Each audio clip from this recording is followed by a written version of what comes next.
Let's get ourselves into a comfortable position.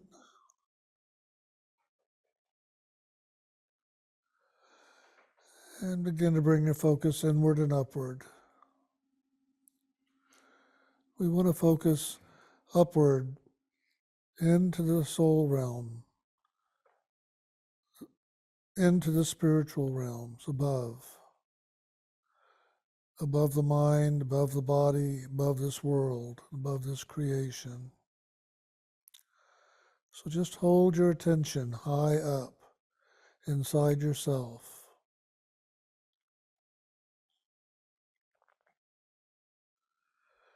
And let your focus begin to hold itself on the presence of God. For God is ever present with us, ever present. All we have to do is look inward and upward, and God is right there for us. And it's just a matter of us waking up in the knowing of that, so we can have that daily, momentarily, every moment of the day. So now with your focus inward and upward, just begin to share your loving with God.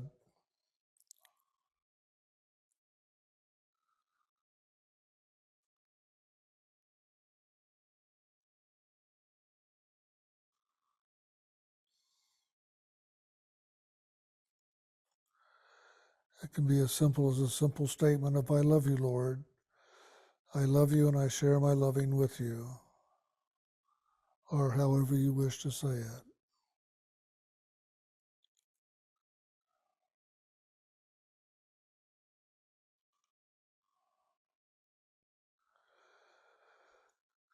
And then begin to open yourself to receive God's loving,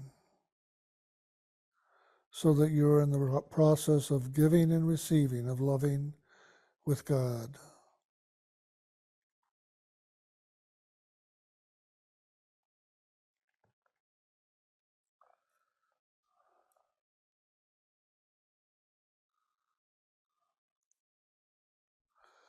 And know that in this action of loving, the grace and the compassion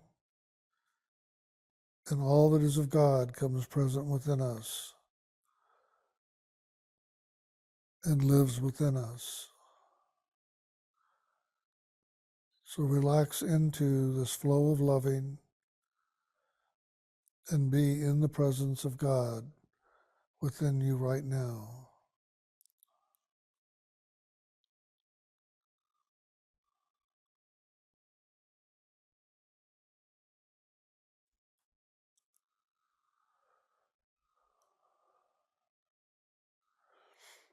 And begin moving into chanting the sacred name or the hue, and allow yourself just to go deeper within.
Be aware of God's loving presence within your meditation right now.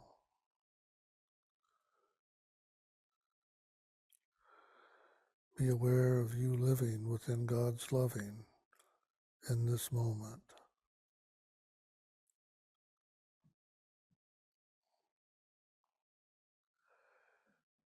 Be aware that that's all there really truly is. Living in God's eternal moment of loving.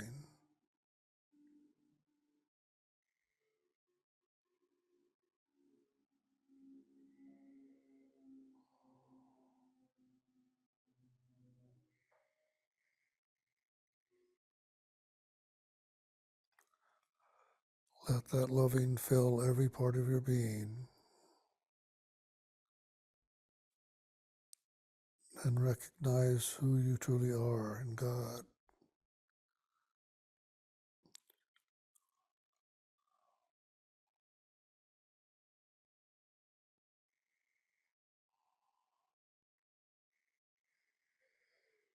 And as you begin to become more present in the physical, bring that awareness of God's eternal moment, of God's eternal loving, into your physical consciousness, into your physical life, and let that loving fill every part of your consciousness.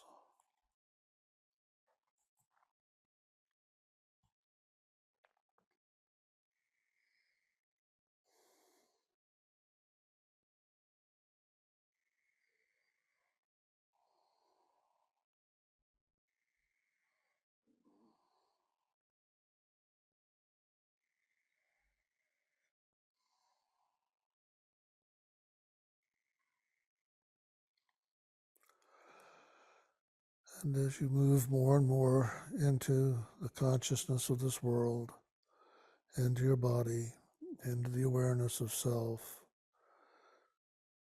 just allow that loving to be anchored in your consciousness and in your heart, your spiritual heart,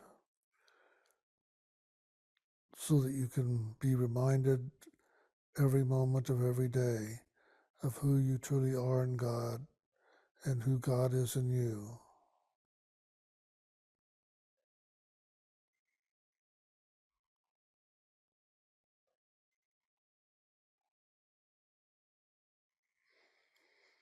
And as you're ready, you can begin to bring yourself a little more focused, a little more present.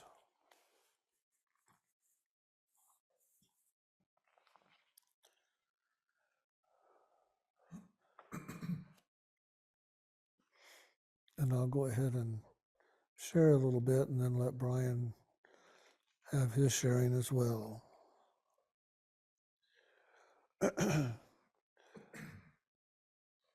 It was interesting in the meditation,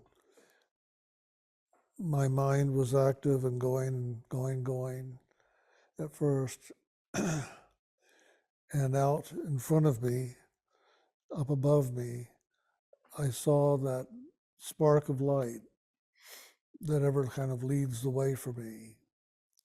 And I looked up and I held my focus more on that light, and I could hear the mind falling down behind me, which I really like having to have happen because the mind just doesn't stop. But if I can rise above it, then I can find that place of peace to go into and be with for a while. And that's what I did. It was very simple, very quick, and that eternal peace that was there truly is eternal. It's always present. It's always the same. It's always quiet and loving, fulfilling, filling me up to the brim, and then overflowing. And it's really, truly that action of the overflow that my life has been about. Since the age of 18, when I first gave my first talk publicly about God, about a spirit, about my own inner experience, I shared from that overflow of loving that I find in my meditation. And I know that that's the truth. When I share from that overflow, that is the truth. Because that overflow comes from that place of the loving, of the peace, of the joy, and all that is of God. So if I allow myself to be filled to the overflow, then I truly live in a state of peace and in quiet and in sharing. And that's for all of us to experience, not just me. And I'm sure many of you have experienced what I'm talking about with that overflow of loving and just reaching out and sharing it with others, however that might be. For me, it really is about sharing, talking, guiding, assisting as best I can in the world, whether it be in person or at a great distance, whether it's in person, talking and sharing, or being at a great distance, talking maybe on the phone or on the internet or through emails. But it's always letting that flow have its way, have its movement, have its expression. And that flow is the movement of God in me and in you that is ever wanting to participate and share in itself with all the other beingness that there is. So allow yourself that opportunity to connect into that place of peace and silence, that place of quiet and loving inside of you every day in your meditation. Look for that, move into that, and realize and recognize who you really are in all of that, because that is who you truly are. That is of your soul nature. And really, there's nothing more than your soul nature that exists. So let go of the outer world. Let go of the things of the world. And just hold your focus more and more on God every day. And yes, there's going to be things that you are going to be involved with in the world. As long as you have a body, involvement in the world is just a part of it. But don't make that everything. Don't make that first and foremost. Make your life an awakening into God first and foremost. Because ultimately, that's all there really is. And in doing that in your daily life and your meditations and in your sharings in the world, you're going to find that that is where your true fulfillment is, and you're going to find the truth of who you really are.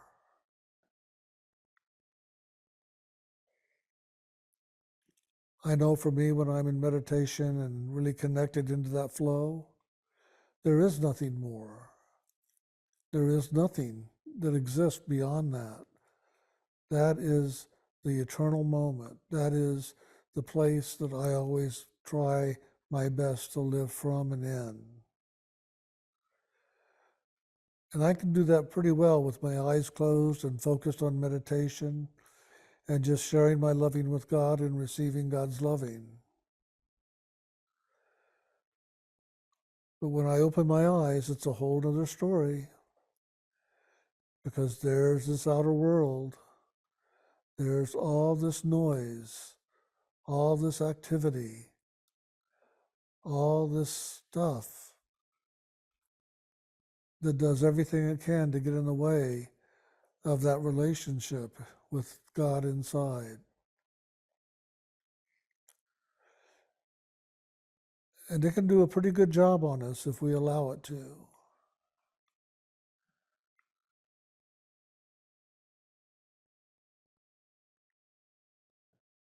But I do my best myself to just keep looking inward and upward to God as best I can. And sometimes the world does get pretty loud, gets right up in your face, and gets pretty demanding.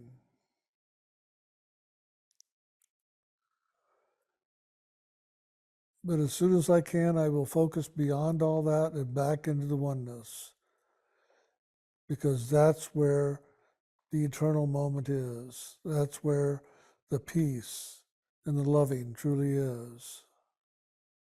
This world does not offer loving. This world does not offer peace. This world does not offer quiet.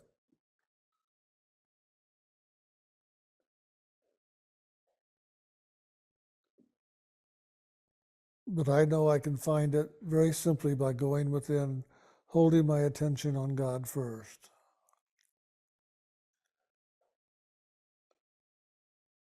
And so I will take time every day to always bring God present in all that I'm doing. Even if I can't close my eyes and go inside to that place where the peace resides, I can definitely hold my focus and my attention in that place and hold myself to the quiet, the stillness, and the loving as best I can.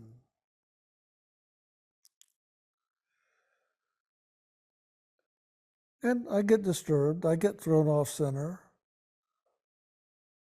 I get caught up in the outer sometimes.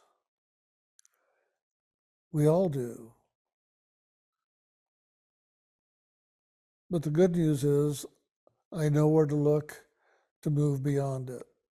And that's what I do as soon as I can be aware that I'm playing a game in the world and not living in spirit. I look back inside. I may just hold a focus, eyes open, but hold a focus inside and connect back into that place of peace. Or I might close my eyes for a moment to go back inside and connect.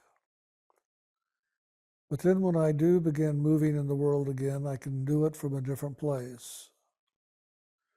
Not from reaction, not from upsetness, but rather from a place of loving and peace. And then I find that oftentimes I'm very quiet. I'm more listening than participating. I'm more listening than sharing. I'm more listening because in listening, I can hear that silence. I can hear that voice of God. I can feel the movement of loving. And in that, I can then move forward in the world the best I know how. I don't have all the answers. I don't have all the questions. I really have very little to offer in the world. The world wants so much more than what I have to offer. I offer a simple path. I offer a simple word. I offer a simple action of loving.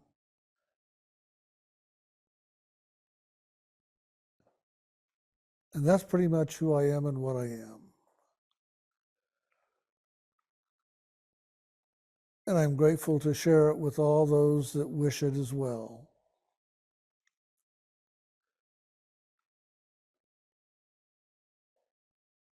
So from the age of 18 to now, it's been like 55 years or so. And here I am, doing the exact same thing I did at the age of 18 when God put it forth for me to go out and to share with people. And what I share today is the same thing I shared so many years ago. And really and truly, what I share today is what I've shared in so many different lifetimes, over and over and over. But that is God. God is ever present in the sameness over and over and over. God never changes. God never moves in different directions. God is ever present, ever the same, ever constant. And I think for the most part, I've done that to some extent.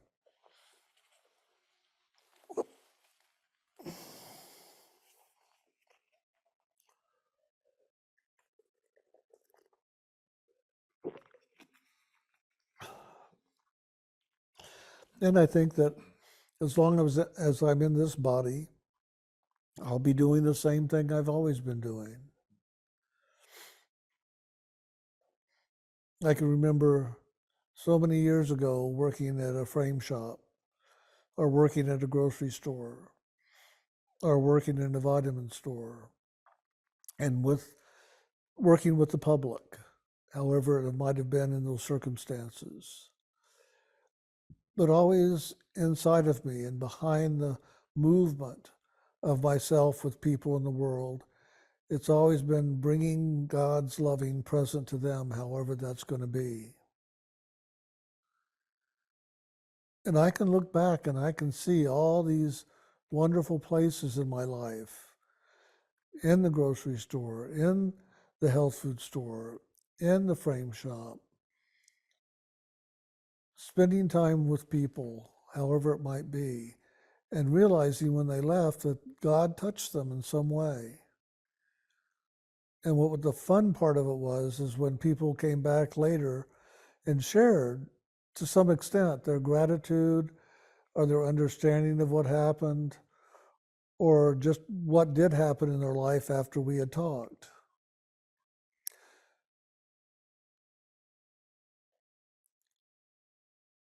And that's available for anyone and everyone to participate in that flow.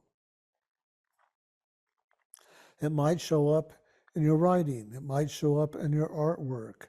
It might show up in your everyday life, working with people, listening to people, sharing with people, however that might be. It's with your family. It's with your friends. But first it starts within you. If you don't connect into that place of loving and peace within yourself first, you really have nothing to take out into the world to share, except your mind, your emotions, your body. But if you have connected back into that place of loving and peace inside of you, that is an awakening of the truth of who you really are, that eternal part of you. And that you can take with you wherever you go and share it however it's going to be shared. I knew a lady who was very, very shy, very afraid of having to be out in the world. And she just spent her days painting, painting, painting. And I would go over to deliver some products, brushes and paints and stuff to her, because she just had a very hard time leaving the house and being around a lot of people. And the owners of the store understood, and so I would take things to her like that, just to ease her life a little bit. I would take some art and frame it for her and bring it back. And she did some remarkable paintings, just remarkable. And she even got recognition because she would allow her sister to put it in shows, allow her sister to take it out and to sell them. And she got recognition from people for the quality and the style of her work.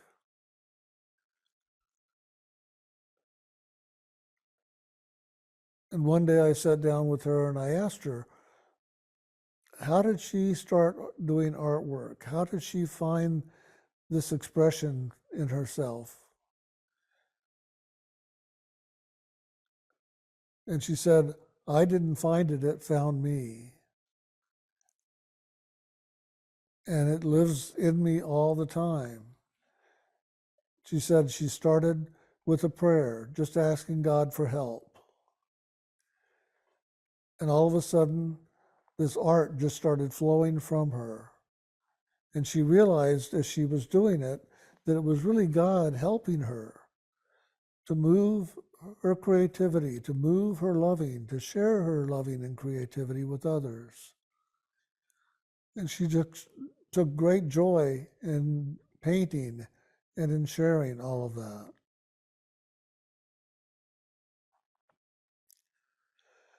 And then one day I got a call from her and she said, I need your help. A group in San Antonio where we were at had offered to have her come and receive an award for her artwork, for all that she has done in sharing with people her art. And she wanted to go and receive it, but she was so afraid. So she asked me and she asked her sister to go with her and to just keep moving her forward through the experience. So the day came and we picked her up, or I picked her up, picked her and her sister up, and we went downtown to this beautiful center, this art center at a museum, where the presentation was to take place.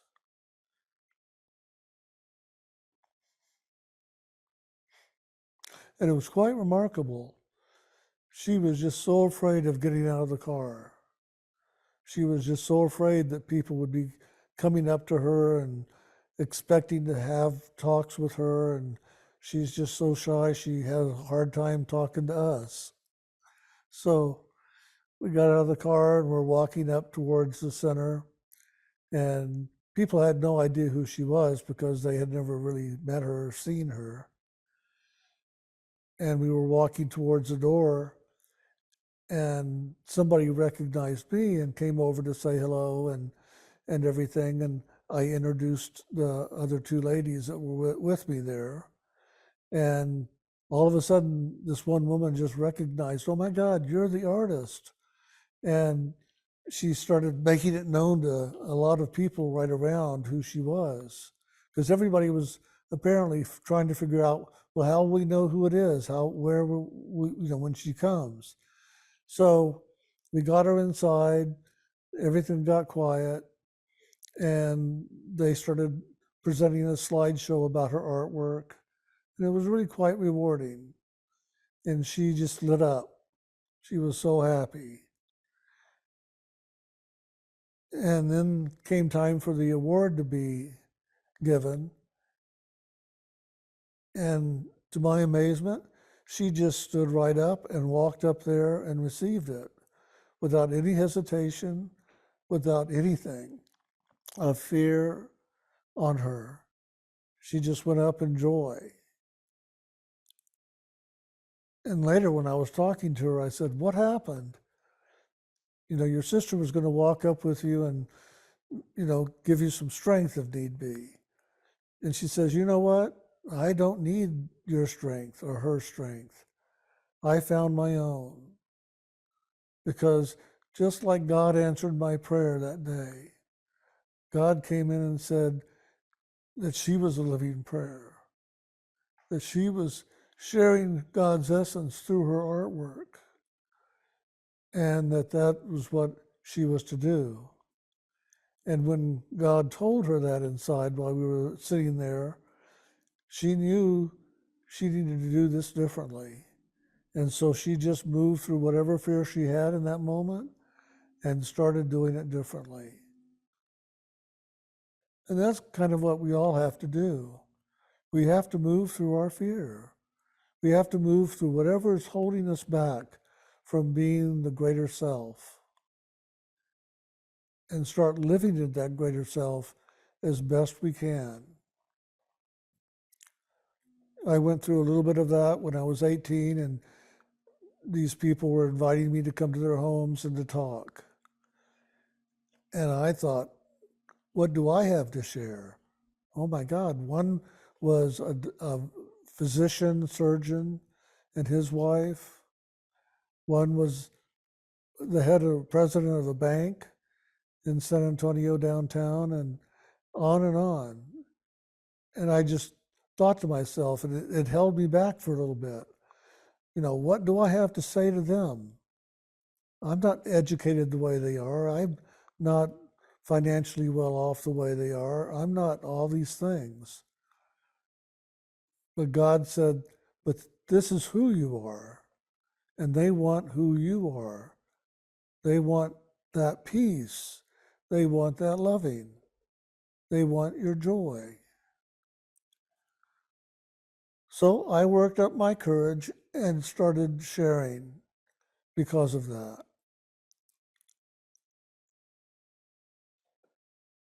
And that's what we all have to do. We all have to find that place inside of us that gives us understanding to stand up and to do, to stand up and get going.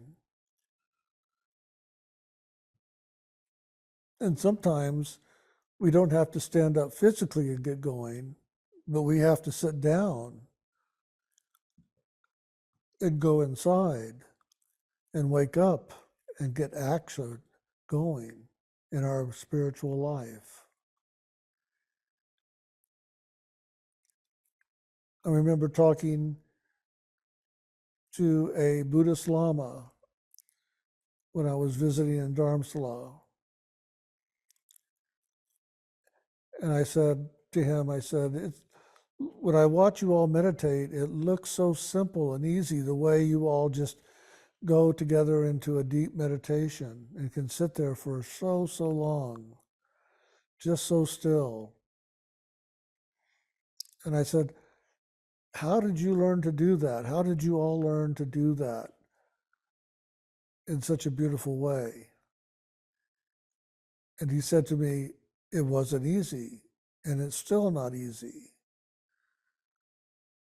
But once you begin to sit through the disturbance inside of you, once you begin to sit through the pain of the body and its stillness, once you sit through the chatter of the mind and the stirring of the emotions, and just keep focusing deeper beyond all of that, then once you get further beyond it, it's easy to go into that which you really want to be, into that where you want to be.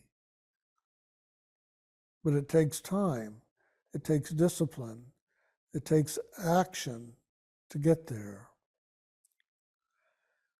And that's really the truth in everything in our lives. Everything. Relationships, partnerships, jobs, careers, family, friends. It's just that simple. At least it has been for me. That's how I have always done my life. So stand up inside yourself. Find that strength inside of you. Find that truth. Find that loving. Find that peace. And most likely, the best way to find all of that is to sit down and go inside. Meditate daily.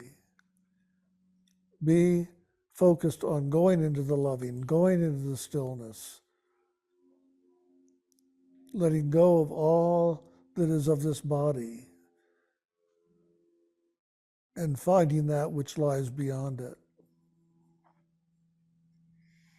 Once you connect into that still small place inside of you where peace resides, it'll be easier and easier to go back and reconnect and relive into it again until one day that's your action in the world, that's your action within yourself.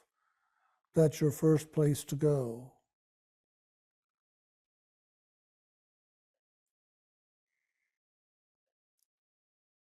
Who are you?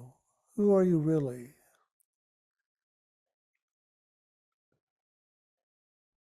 I know who I am, really, inside. I'm not this body. I'm not this persona that you see and hear and witness. I am something so much more. I'm a divine spark of God, the eternal and the true.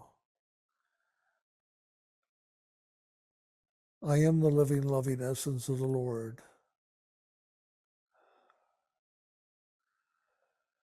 And so it is for you. We are the same. We are one. And in that oneness, there is no separation and there is no difference. We are one. And in that, we are one in God. There is no difference. There is no separation. We are all one and the same.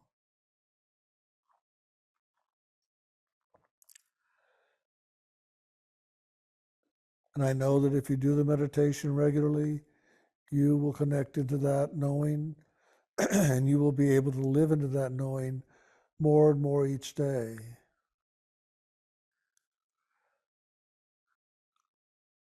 And the world will do whatever it's going to do in you and around you.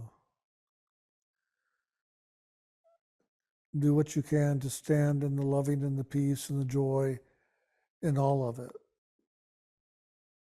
And just be consistent in who you truly are in God in all things. And you will find the grace, the gratitude, the loving, the joy, the peace, and all that is of God that dwells within you coming forward to be alive in you, to express in you, to share through you, however you allow that to be.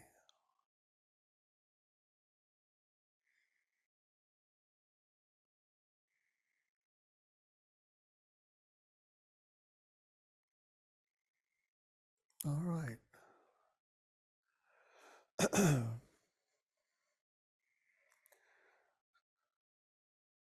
Mr. Brian Yeakey. Yes. Do you have something you'd like to share? Or that wants to share through you?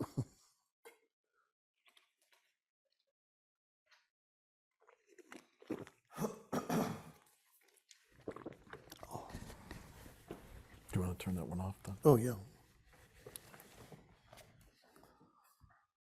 Wow.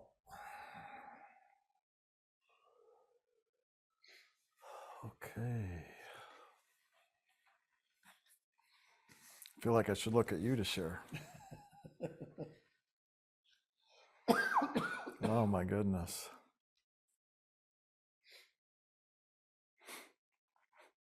I like that. It kind of brought me back to when I moved here and started the Tuesday night classes. Just the simplicity. Just coming back around to that. Because there's just, I don't know, I've been feeling that lately too with all the, things that have been unfolding, this last year, especially just the last half a year or so. Kind of getting back to more of the simplicity, the roots of things, and how ILM's always been kind of a smaller gathering place, and I think I got caught up in expansion and growing and whatever when we started doing the action of initiation here. And it's just been coming back to that simplicity, like what you're sharing, and the peace of that, and how gentle that is, and how easy and nurturing and all of that. And I look at everything that, even over the years that we've gone through as an organization of a simplification as, doing initiations the last 20 years of just really simplifying to a one-pointed focus, on the path to sun and light initiation, and really just going home to God, and that process of how we've just really honed in on that.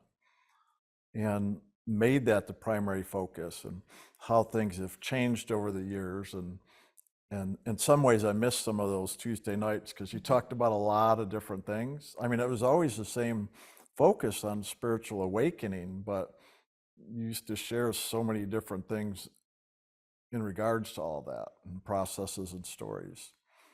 And I kind of missed some of that because I know we've gotten so much all about the path of sun and light. But of course, that's how things unfold.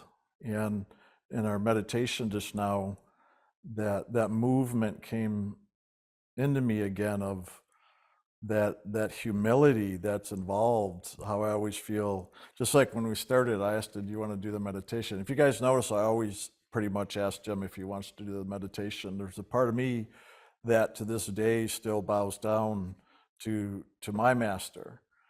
And what came forward in the meditation was around that, the humility of bowing down to one's master. And then as soon as I closed my eyes, went into meditation, I was just reminded of the importance of having a living master and what that really means and is on this pathway, but really any pathway, but especially this path of sun and light, that the importance of, it's always been taught on this path of sun and light, that we need to have a living master to receive the initiation from in order to really become liberated and awake ourselves.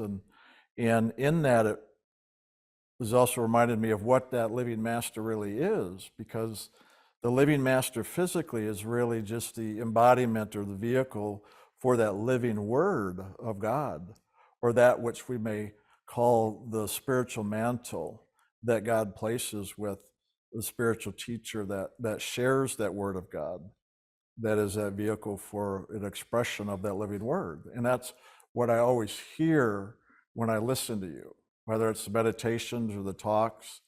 And I just always bow down to that. And that's how I felt today, just inside of myself, bowing down, just this humility where I literally bow my head, just like we'll do in prayer, of that type of humility, of surrender, of bowing down, of acknowledging, of honoring that living word as it moves and expresses, whether in the physical level or any of the other levels. Because when I am out of body and I have the experience with that living word, I do the same thing. I end up just completely bowing down, surrendering, prostrating, and usually crying in tears of gratitude that often will come with it, is that movement of God's loving and grace just pours through, and the experience of that. And it's just so important to realize how having a living teacher, it means more. I don't want to say more, but the most important thing is being able to receive that living word and initiation, or the sacred name of God, so that it's directly empowered through that living essence. As you always say, we are the living, loving essence of the Lord. Well, in order to empower that, it's alive and here and now. It's only time. And a lot of people don't understand why we have to have that. And I'm going to describe on just a simple level.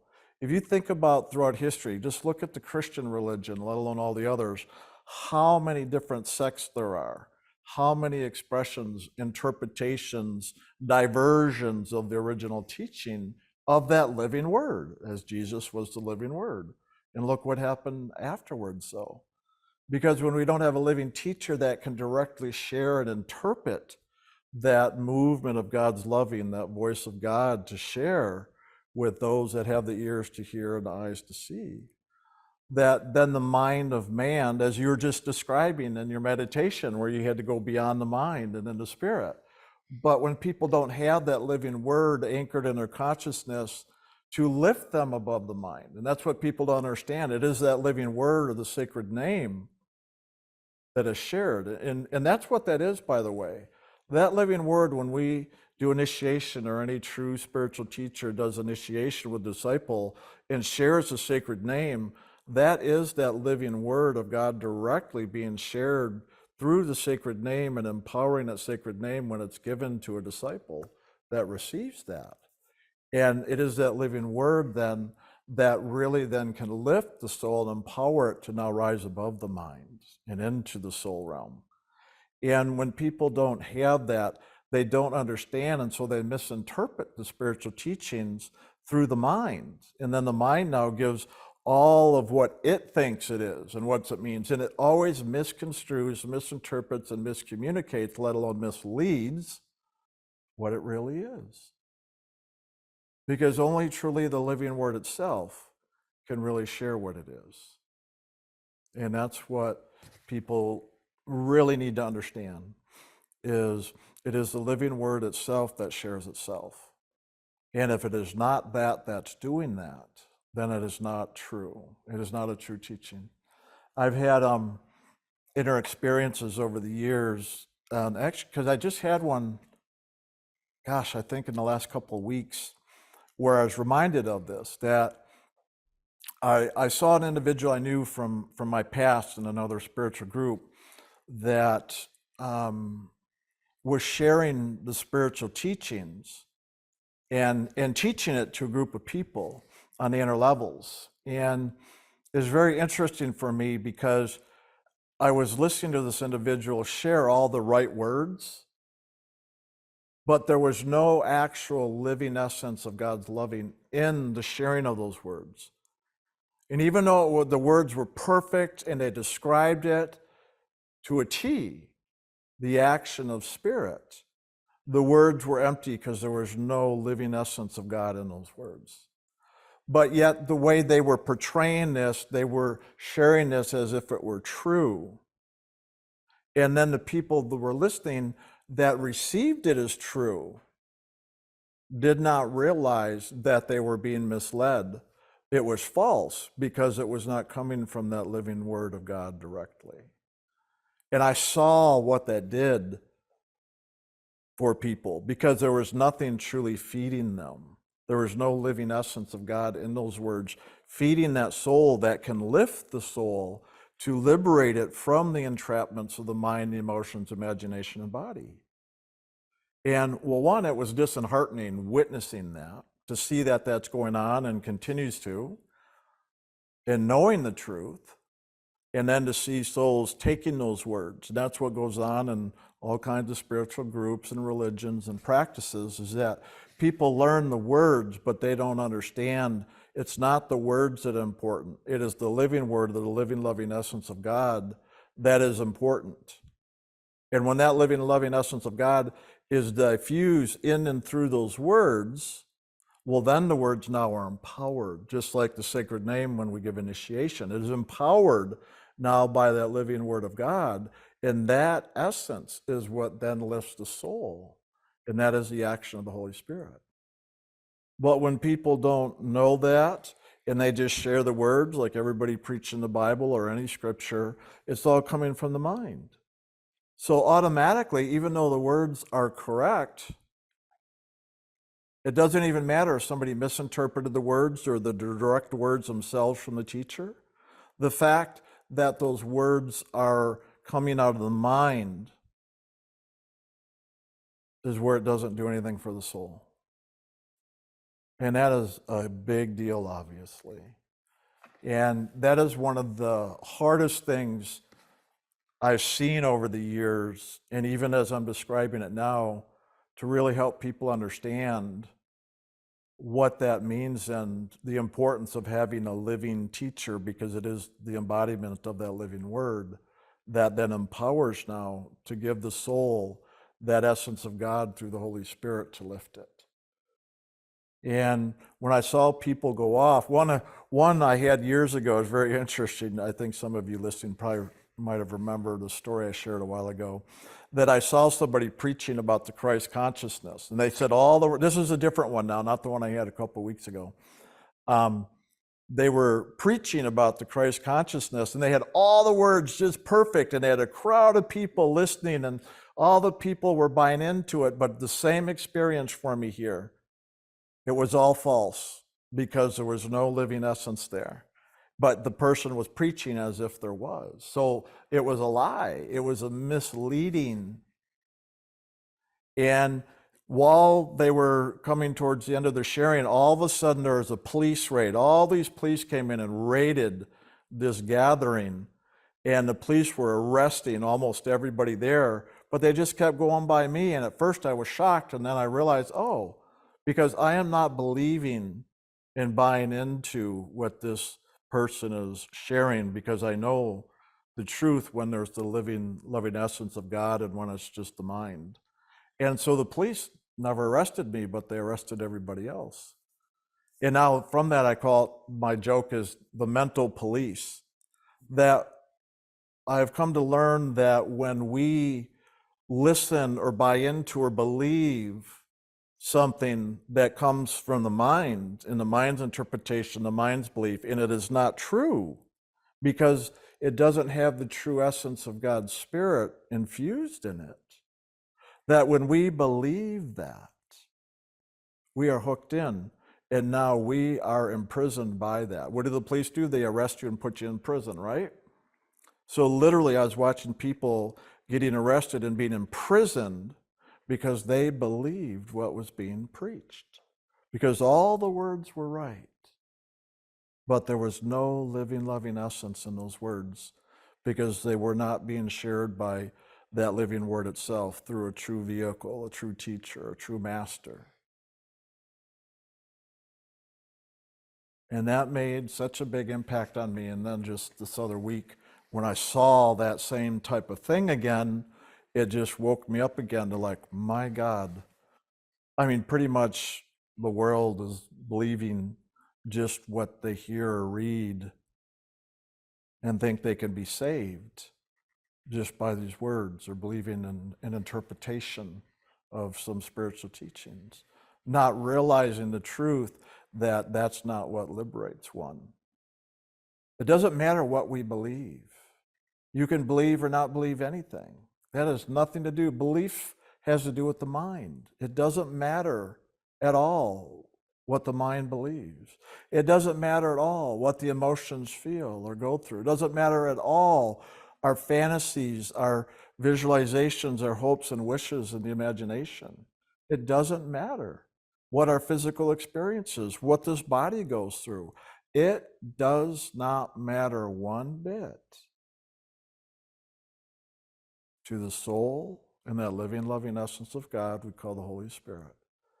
None of that matters one iota, not one little bit, to the truth of the soul in that action of the living word. The only thing that matters is that expression of God's loving as that living word, as it feeds the soul directly, is all that matters. That's it. If you get this, those of you that are listening, whether it's now or years from now, watching the recording, that is where it's going to serve you. And you will really then follow that and truly wake up and become liberated. Because you will know the greater truth of what that is, what that means. That is the biggest thing I can say, well, at least right now, around this pathway of sound and light, and why I'm always humbled and bow down like I have to the true master. The true master is one who's an embodiment and carries that living word. Whether it's the direct living word of a sound current teacher on his path to sound and light, or even another spiritual teacher on one of the other levels, because there's mantles for other things that other spiritual teachers to assist the souls on their journey. That may not be a journey of liberation into the soul realm and the realm of the spirit, but it assists the soul on its journey through the astral, the causal, mental, etheric realms on its way home to soul. It's a natural progression. Just like an initiation, when we share the sacred names of God, we share that each of these names is the Lord of the realm. So we have 5 names. The name for the astral realm, the causal realm, the mental realm, the etheric realm, and the soul realm. And each of those names is for the Lord of that realm. So in other words, there's a Lord, there's a being that is empowered with that living word of God on that realm. Just like in the body, you have like myself and Jim in the physical, And then in the astral, you have the Lord of the astral realm, you have the Lord of the causal realm, the Lord of the mental, the Lord of the etheric, and the Lord of the soul realm. Each one is an expression of the living Word of God. That's why in the past I've even shared that you could literally chant my name or Jim's name and it'll start to bring you up into this action because you have the name of the living Word right here in the flesh. That is, you focus on that, is you visualize even our form physically and even chant our name. It'll begin to now, literally through the physical form now, begin to move you into that path of sound and light. And then, of course, when you're ready with initiation, you receive the other names. We don't really share so much this about us directly, because as you know in here, we try to do as much as we can to keep the focus off the personage. But I'm sharing a real truth right now, like I would in an initiates meeting. But it's important to understand that. And hopefully in hearing this and why I'm sharing it really in this way, not just an initiates meeting, so that as those of you that may be seekers, let alone disciples in ILM already, that you pay attention to that. Because it's not about guru worship. It's about empowerment from God directly. There's a big difference. A person of themselves can do nothing. It is only that living Word of God that expresses through a person that does it. We could sit here and preach all we want, but if that living Word is not present, it's not going to do any good for the soul in getting it liberated and waking it up. And that is what is so important to understand. For any spiritual journey, any spiritual learning that you may be doing, how important that is.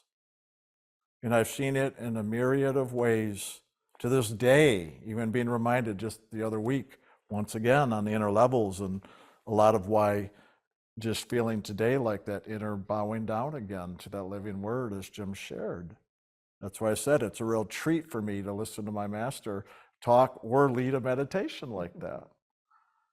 And I was reminded too, it's just 2 weeks ago we did our initiates retreat for the European group. It's like, wow, it seemed like it was already so long ago. And boy, the way the grace and the living Word showed up, especially the last day, the whole retreat, don't get me wrong, but especially the last day and those sharings, the way it came forward, and I was just crying and crying for a little while. It's just, that's what it's all about. It's just that action of the grace that is that living Word as it moves even in and through the physical level. And that's the most important thing to remember. And if you understand that, you realize why it's always been taught the importance of why one needs a living master, a living spiritual teacher on the spiritual pathway. Because, you know, you guys have heard me share this before. So many people I hear, the power of words. Words have power to them. And you've heard me say, that's a bunch of crap. I've had people get mad at me. Words don't have power. If you believe words have power, you've just given your power away to some belief system. But if you realize you are the power that is placed in words, now you're on the right track. Words, I mean, think about it. If words have power, then why when you hear words of a foreign language, it doesn't mean anything to you or do anything, right? Yeah, we don't understand it. But now if we take a word we understand and focus into it, it has meaning, well, what have we done? We have infused that word with the power of our living, loving essence. That's where the words have power, that we give to them. But that is up to us to give power to those words or not.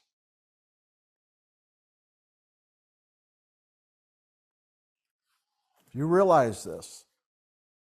You are the one with power, not anything else, not words, not anything.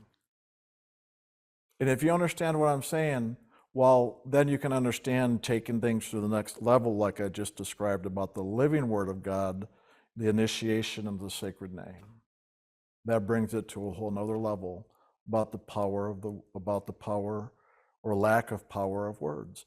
As we share those sacred names, those of you who've been initiated, what do we share with you? That when we do the initiation and we speak those names, it is the Holy Spirit, the living Word of God, that comes present to empower those names in the moment we're doing that. So it's not the words. That's why we've shared. These names are out on the internet. You can Google all these names and see them. They've been around for centuries. But if you can go and get those names and start just using those names you see out written somewhere, they're not going to do anything for you.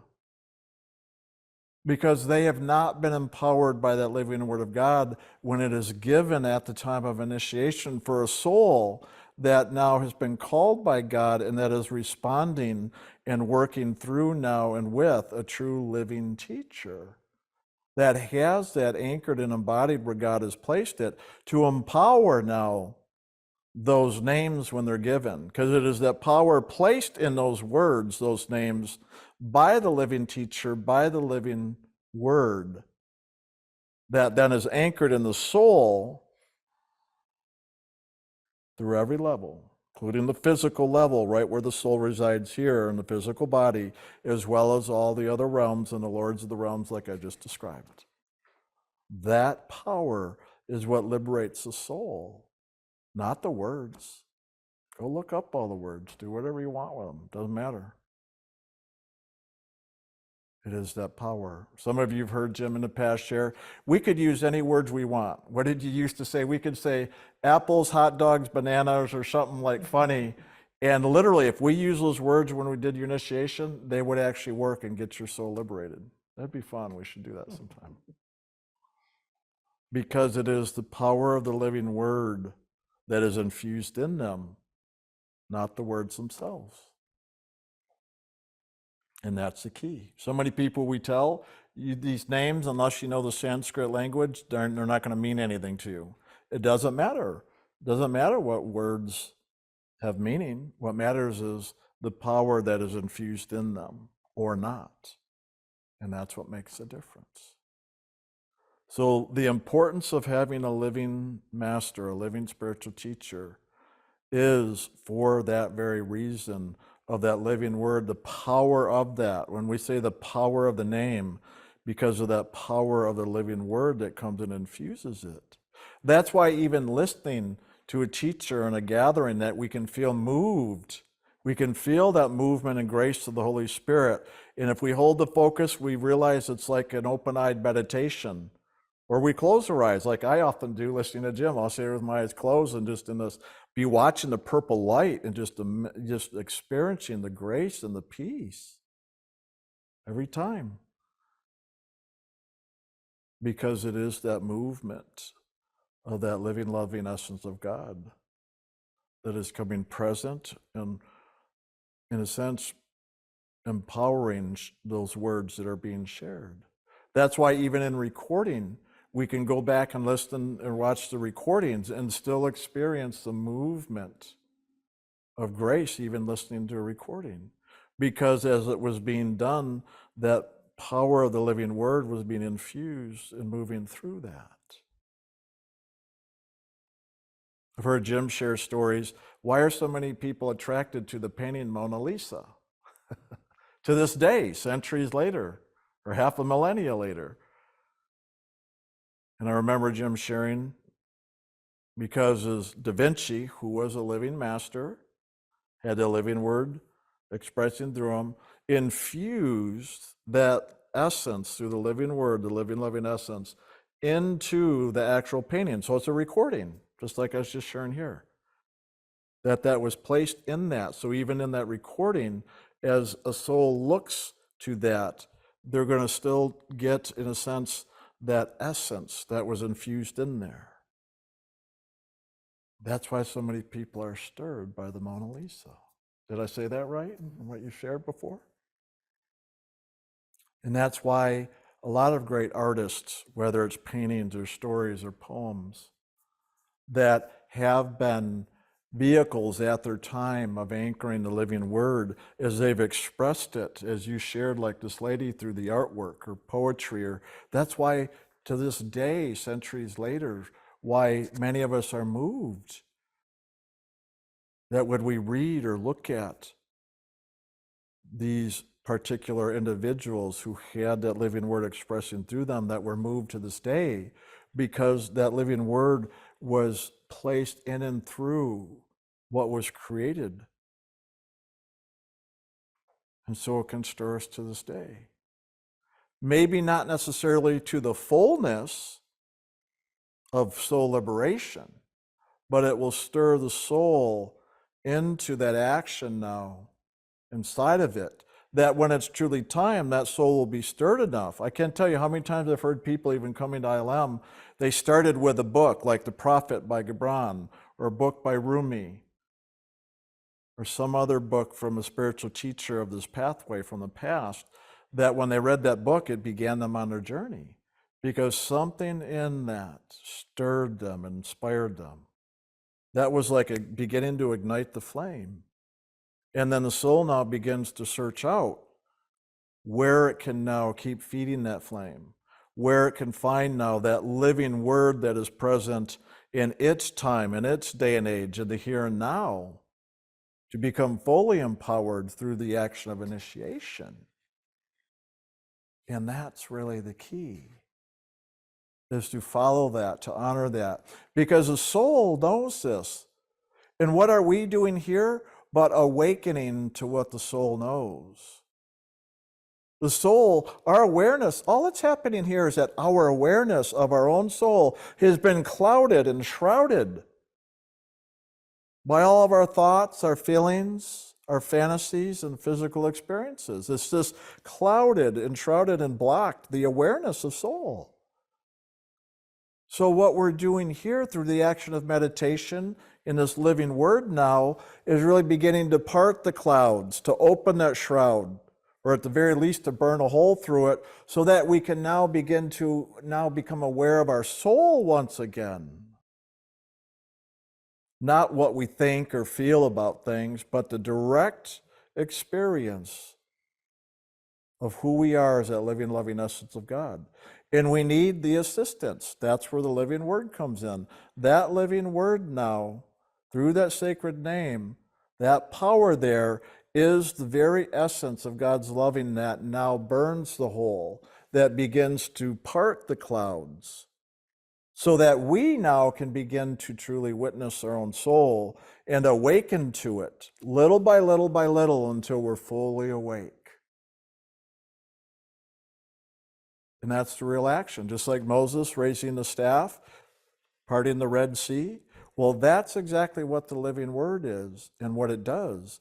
It parts the sea of all of our thoughts and feelings, imaginations and physical experiences. It parts it so that we can now see, let alone go to the other side, into the promised land, into the soul realm, to wake up and know our true existence of who we are as a divine being of God, not this ego animal nature here. So it is that living word that does that. That's what the staff represented with Moses.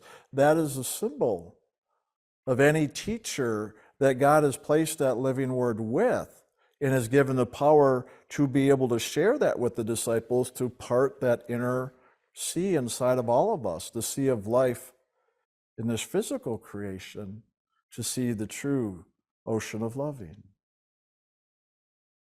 And so we need that.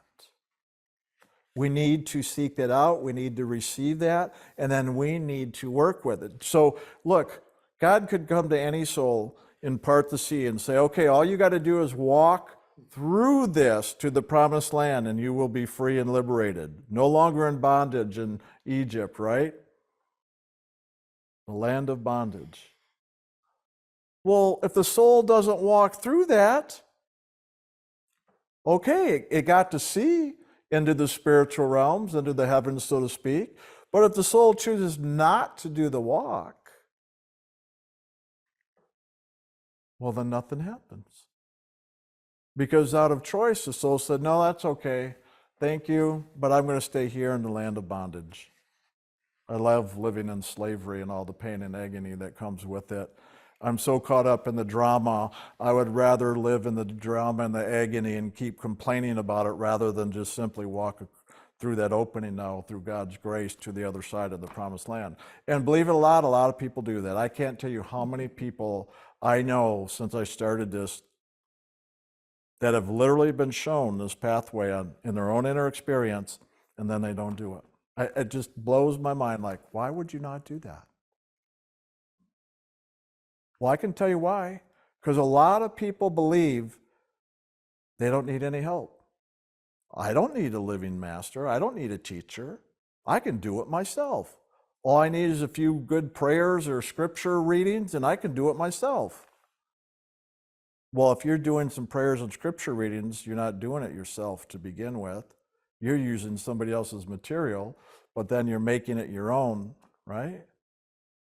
So that's false in itself. People mislead themselves all the time. Can't tell you how many times I hear people say stuff and they automatically contradict themselves right in the same paragraph, let alone sentence to sentence. But these are the things we all must look at and go through. It requires a lot of self-awareness. So we say this is a threefold path: meditation, self-study, and service. Well, that self-awareness, that's the self-study. That's the middle finger, I guess. So sometimes this is what we do to ourselves. And when we work with the LAF, what do? This is what we do to ourselves. Isn't that funny? And then the Trinity action, of course. And the simplicity by which we break it down. Yes, I know that was a bad, crude joke, but it makes a point, doesn't it? Because this is literally what we're doing to ourselves in the examples I was just sharing. I make jokes of the trauma, drama, and yes, I'd rather live in slavery and agony. Yeah, we laugh, but really, think about it. It's not a laughing matter. But yet, this is what we've been doing ever since we've incarnated in this physical plane, not just the physical world called Earth.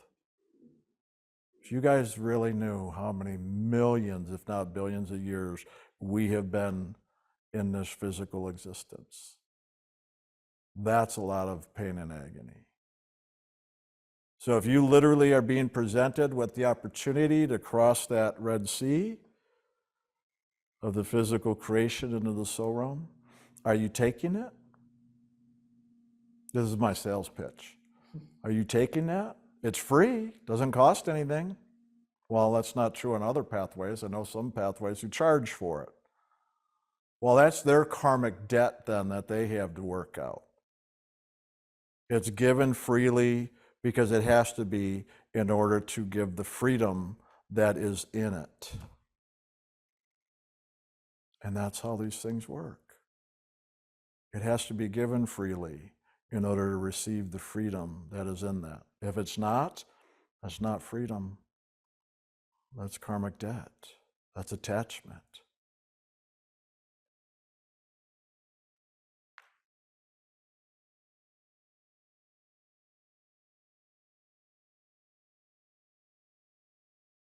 So the importance of having a living master.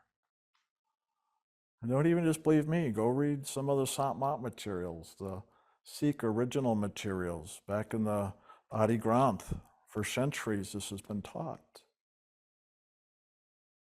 I wish there were more clear teachings like that back in, like Lao Tzu and others. I mean, there's nice poetry, but the poetry doesn't always give the direct teachings like what we're doing now. Those are hard to find. The direct teachings are hard to find, but there are some more recent places you can. And that's where it can be inspiring. But we still need the living word so that it wakes up and lives within us to bring us alive and awake to the truth of what it is, where it comes from, and where it's taking us. And that we all need if we truly wish to awaken. So that's my real sharing for today, but I'm going to actually continue on a little bit more because one, it just really, listening to you today just really brought me back to like the Tuesday nights.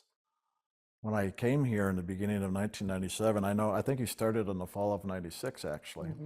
But when I got here in January of 97, and those 3 years, those Tuesday nights, really more than that, those 3 years, but 5 years really before we started initiations. Um, those Tuesday nights were just full of the magic of that living word, really. I know it's morphed through that blue light mantle, but does enough to begin to stir the soul awake until that purple light mantle to liberate it. And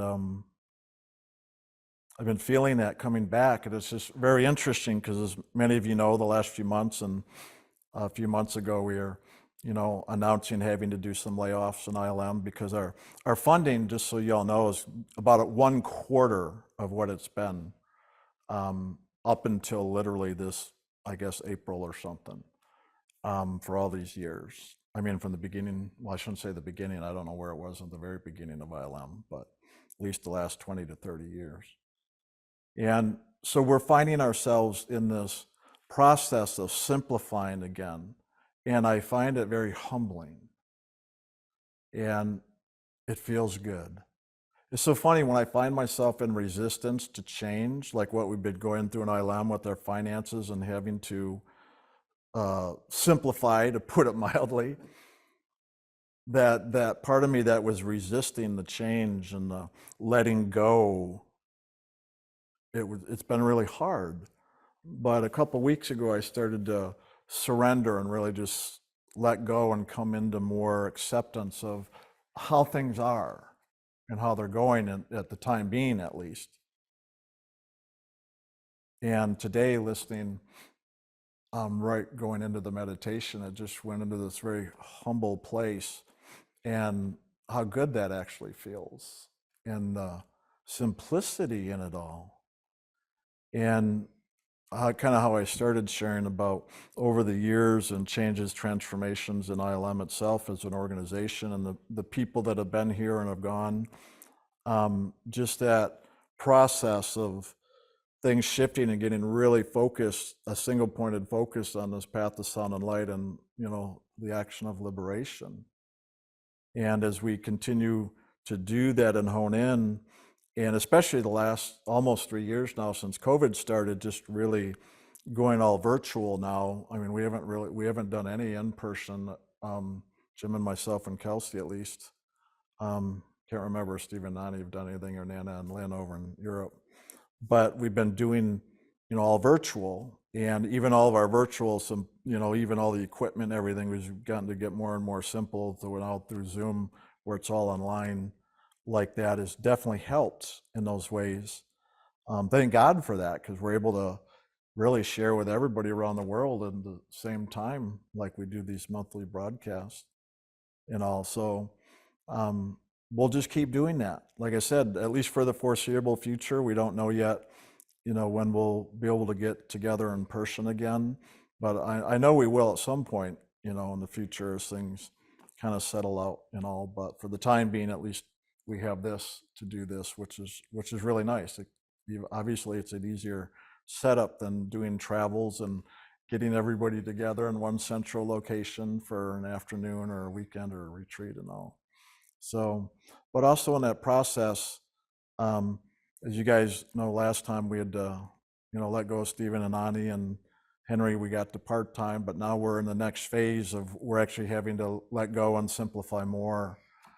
Just so you're all aware, I just want to make that aware, and we're going to be sending out a letter again.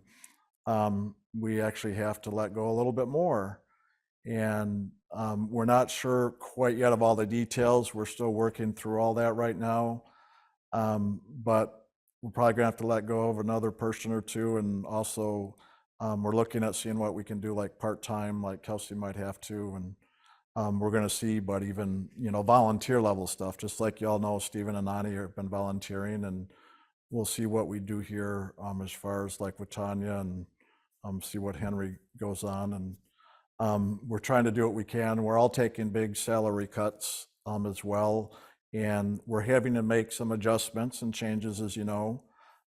We just want everybody to be aware, especially as we move in towards the end of the year, especially with Kelsey and Tanya, because those two are the main ones who handle a lot of the emails and the administrative things. So we're going to really ask everybody to please be aware that because of that, at the very least, their reduction of time to be able to handle those things, regardless of how that works out as far as salaries and on ILM, just to be aware that there will be less time that Kelsey and Tanya will have to really be able to handle a lot with people. So we're going to really need people to utilize the website and the emails you get and really pay attention to that and have more patience if you write in about things, just especially when it's just general ordinary things you can find on the website, like when's the next broadcast, when's this, what's going on.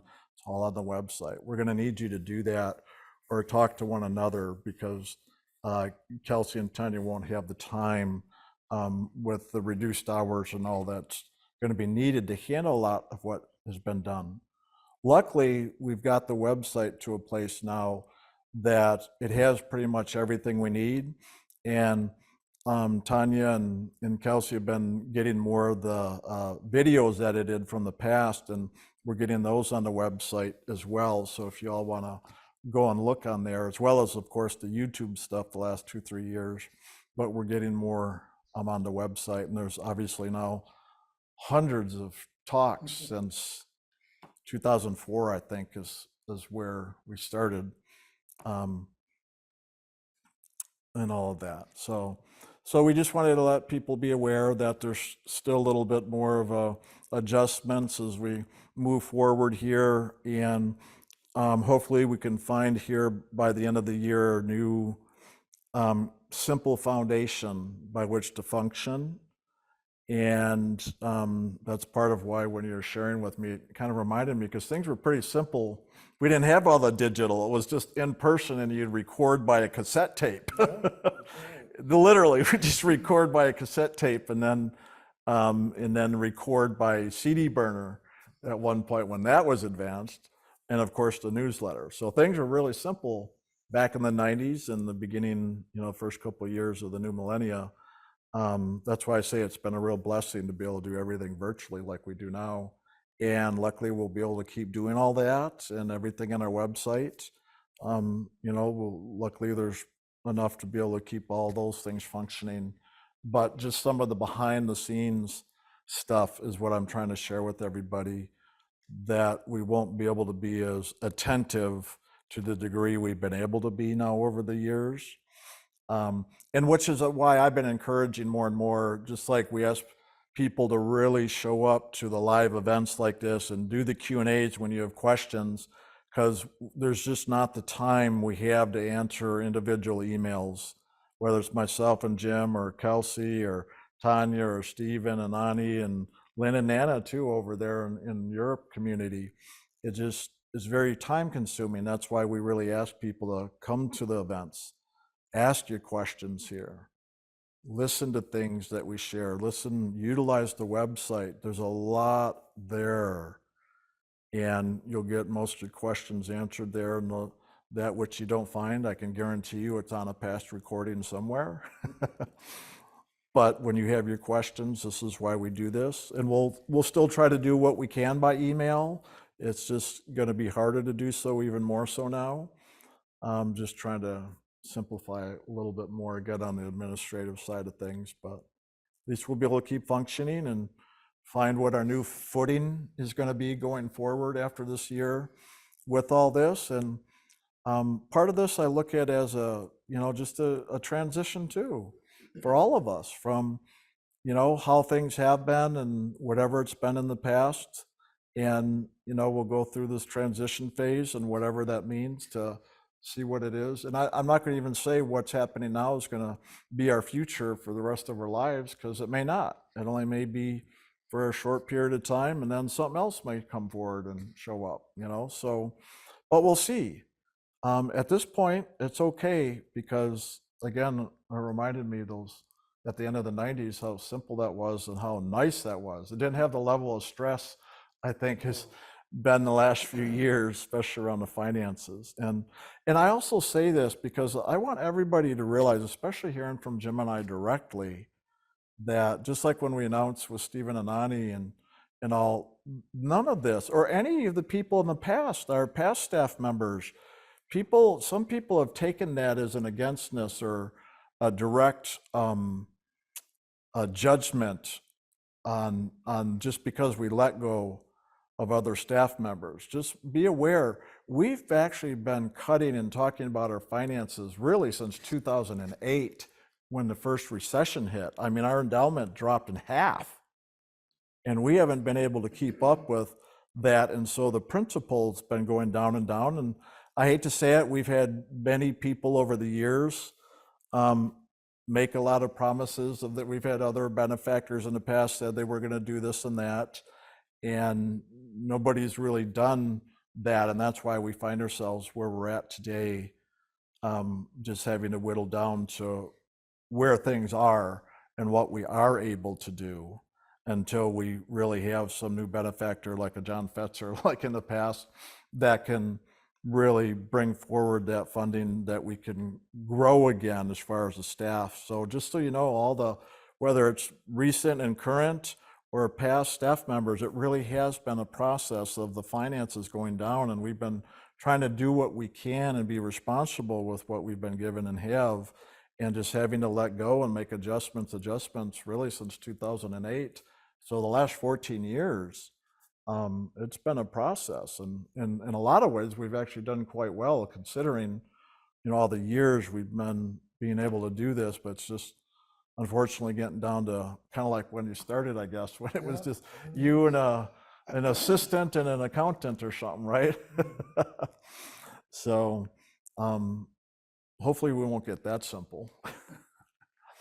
But just so everybody's aware of that. And but we'll keep going regardless, as you all know, even if it's more of a volunteer thing, with everybody or whoever is still going to be of service in this, like we're doing here in ILM.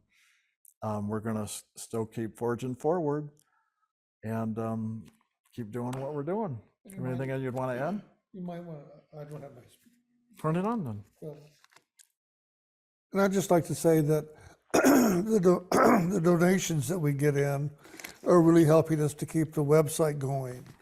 So thank you very much for the donations, and it's going right back to serve you by having the website function. So And go ahead. I don't know. And I'm just trying to get you to say more, that's all. oh, well, my throat's kind of.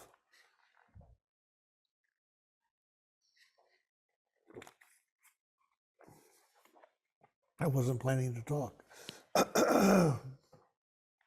So I just want to make it clear that, we do use the donations you have been sending in to a very good purpose, and that is that it pays for the website to keep going, because we have everything stored up there. We have just so much that has been developed, and that all costs money. And so your donations have really helped us to get the website to where it is today, and it'll keep it going for a long time if we keep getting the funds in like that. So that'll be great.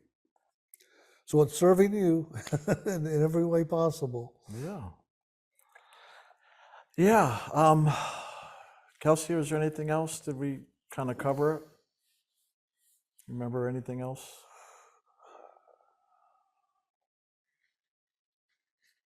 No? Think so? Okay. Well, and again, you can write in your questions. We're going to move into our break here in a moment, and write your questions in to info@ilm.org. Even if you have questions around what we are just sharing right now, let alone hopefully most of it will be on the spiritual teachings and all. But at this point, obviously, just because of the changes going on physically in ILM, just if you have certain questions, please let us know.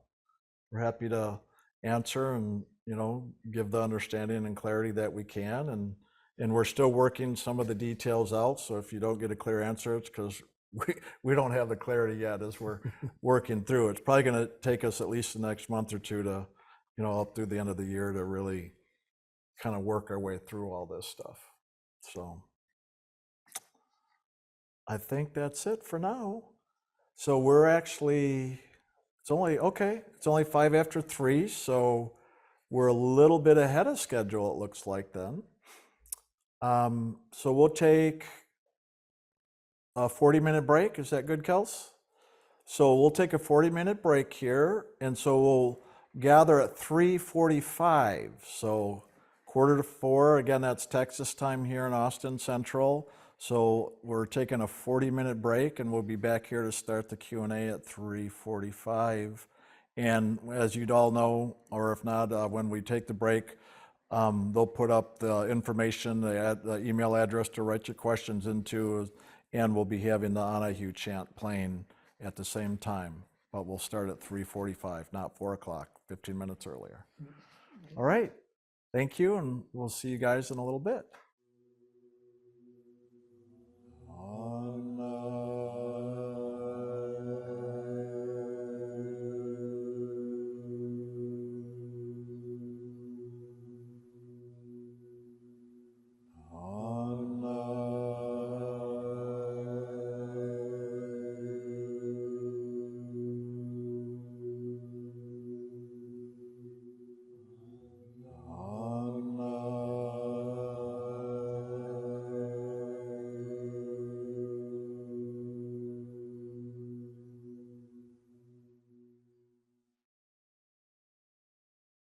Okay.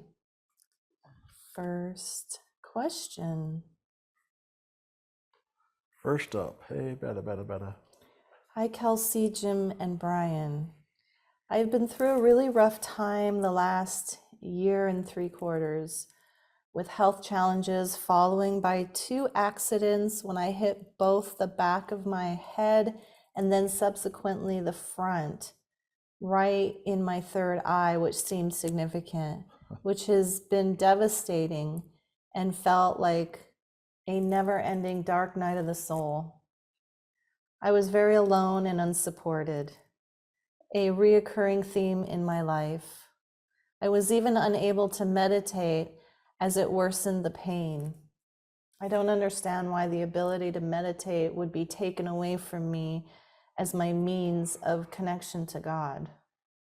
As I slowly start to emerge from this period and pick up the pieces, I find myself being called back to ILM and God, but also a resistance and much fear. I was initiated not long before the first accident, and I was so excited and felt a sense of coming home. However, I also realized that I, rightly or wrongly, believed that my initiation would in some way lessen my karma, yet this experience suggests otherwise. I'm afraid of what other lessons or experiences there are if this is anything to go by. And now, if I'm honest, I'm feeling rejected and betrayed by God too. How do I find my way back to God?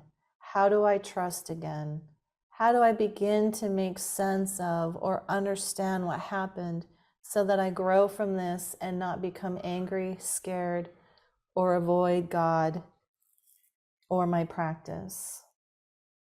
With love and light and beautiful blessings to all. Go ahead first. I'll do it next.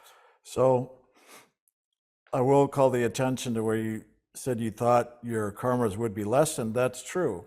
When you get initiated, your karmas are lessened, as in mean they start getting dissolved.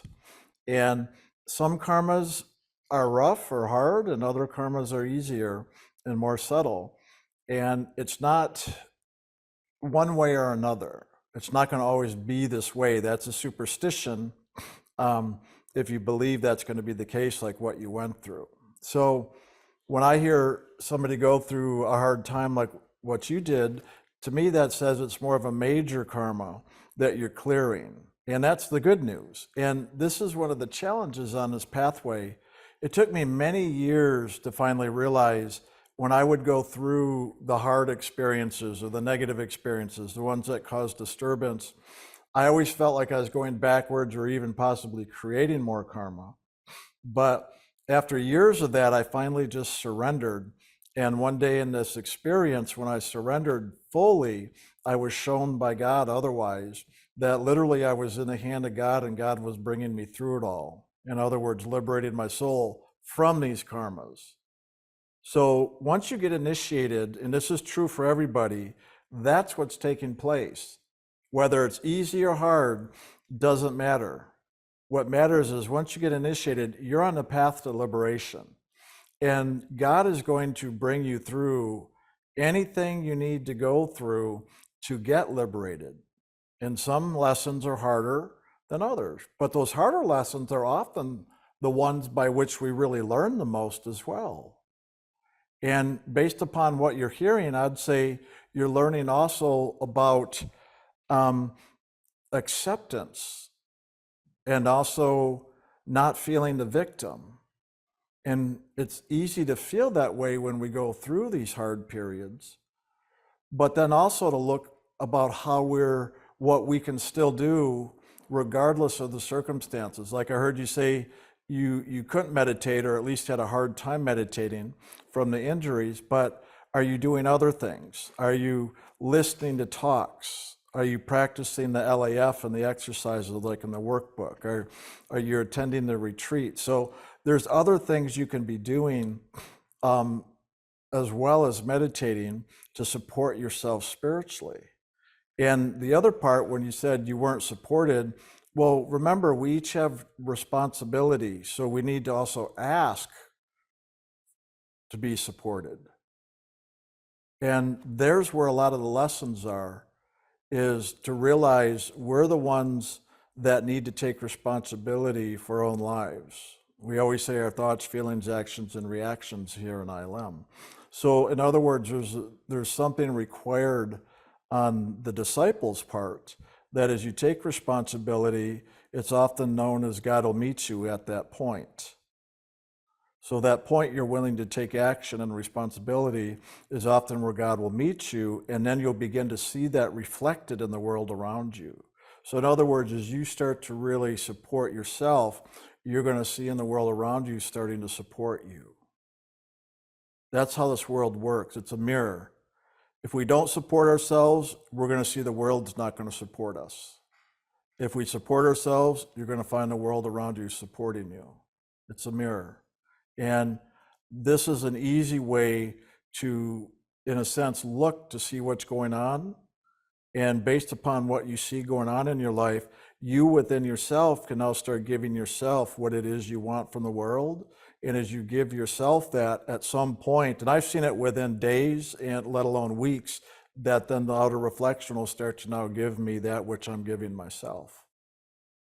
So I would say experiment. I used to do all kinds of experiments to practice these spiritual teachings to see if they were true or not. And when I'd put them into practice, that's how I would learn. So just these couple things I'm saying, it's up to you to put them into practice to see how that works for you. But if you do nothing with it, you're going to keep getting what you've been getting. And you're going to discover everything is that way in life. Learning comes from experience, but if we want a different learning, we've also got to be willing to do something different to have different experience. We can't keep doing the same old thing and just hoping and wishing for God to change our lives. We've got to change our lives and how we approach and do them. And that's often the challenge, that we get too comfortable or too scared in our ways, and we're not willing to try something different. So that's a big part of it, is sometimes you just need to do something different. For a lot of people who don't feel supported, I realize they don't ask for support. I've seen people literally be paralyzed or have some type of a stroke or something where they can't even talk, and then they had to have people's help and support, even if they didn't ask for it. Because karmically, they were always the giver, always the doer for others, and they would hold back receiving. They wouldn't allow others to do for them or support them. And then literally they were put in the position where now they had to. And even though the outer circumstances looked bad, It really wasn't. It was actually the perfect setup now by which the person had to receive. And in that, then it balances the karma. It completes the karmic lesson for the soul's liberation. And this is another important part. This pathway spiritually is about your soul's liberation, not about your circumstances in the world.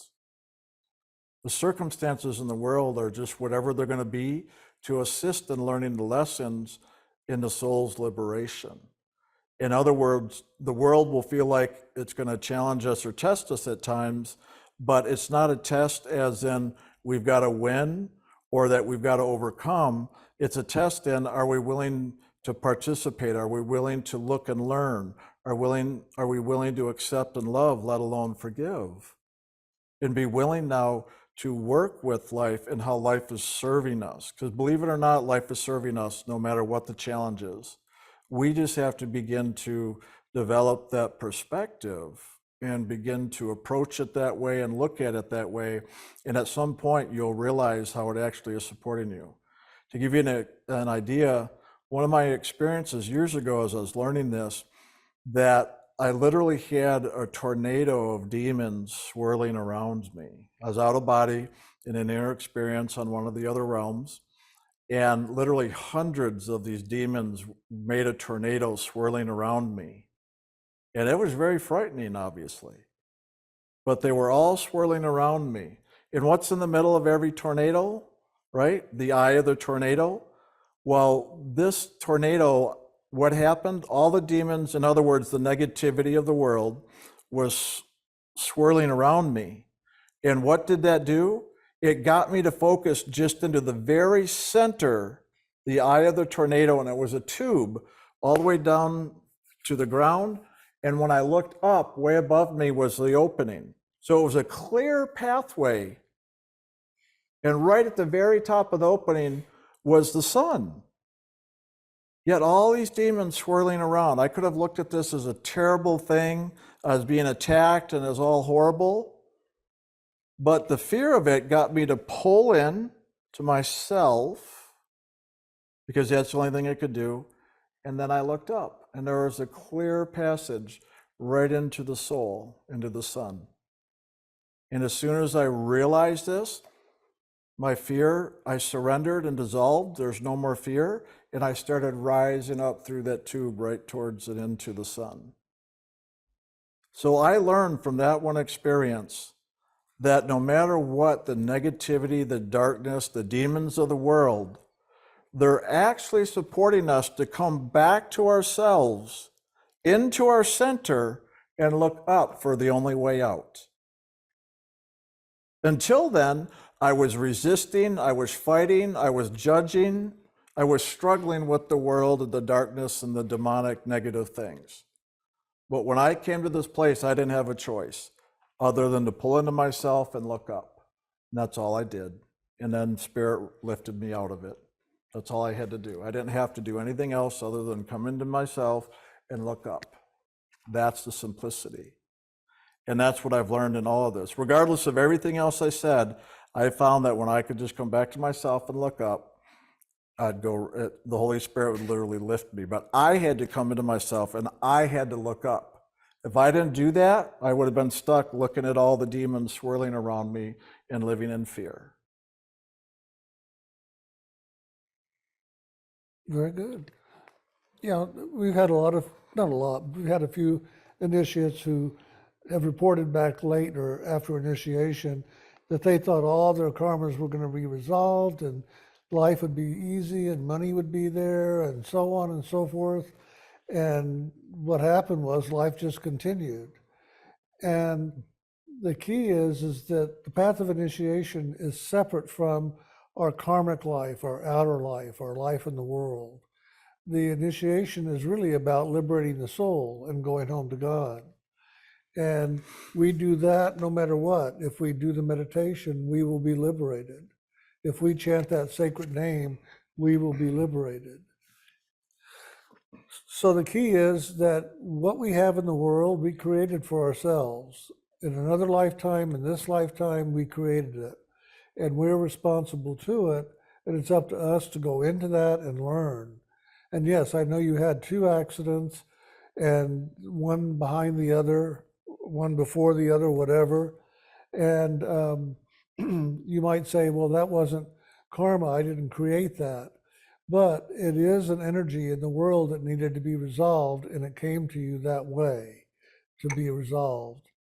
So the key is now is don't look at the things of the world that are pushed on you or forced on you or thrown at you as negatives, but rather opportunities to learn and grow.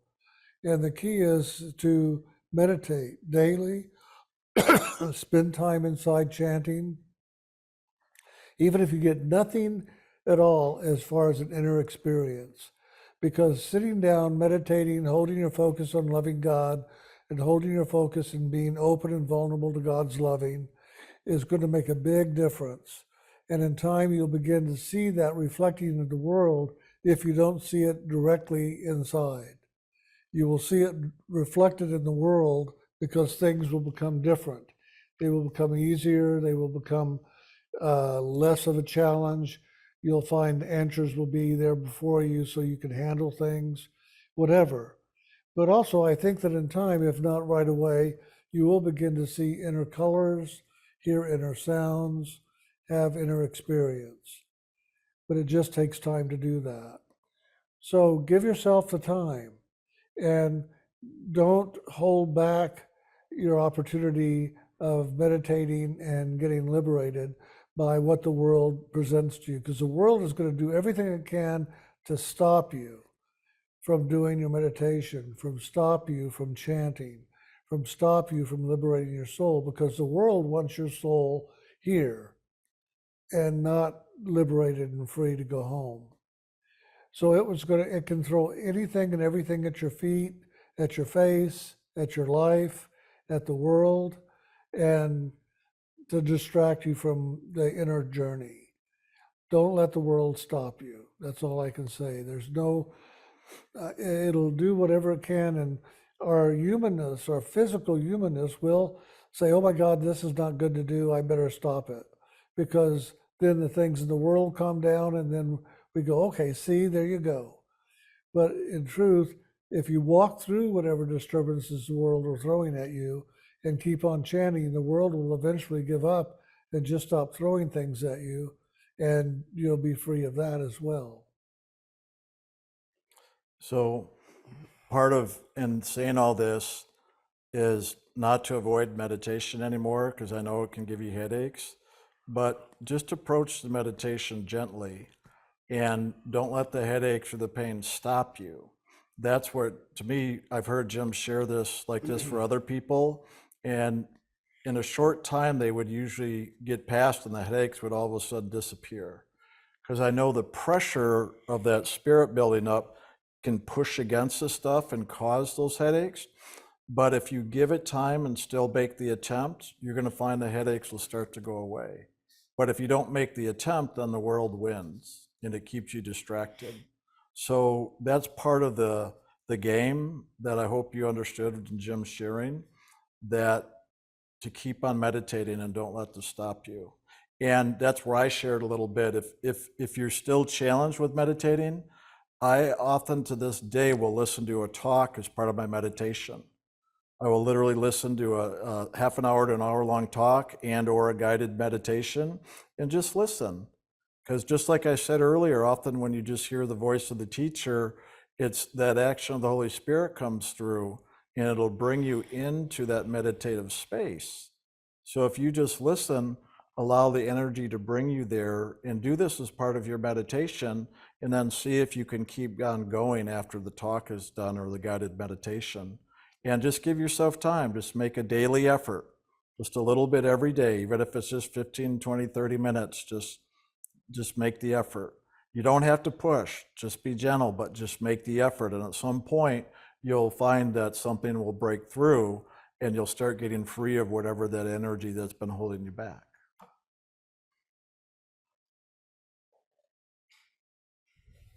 And then you'll start to see things get easier too.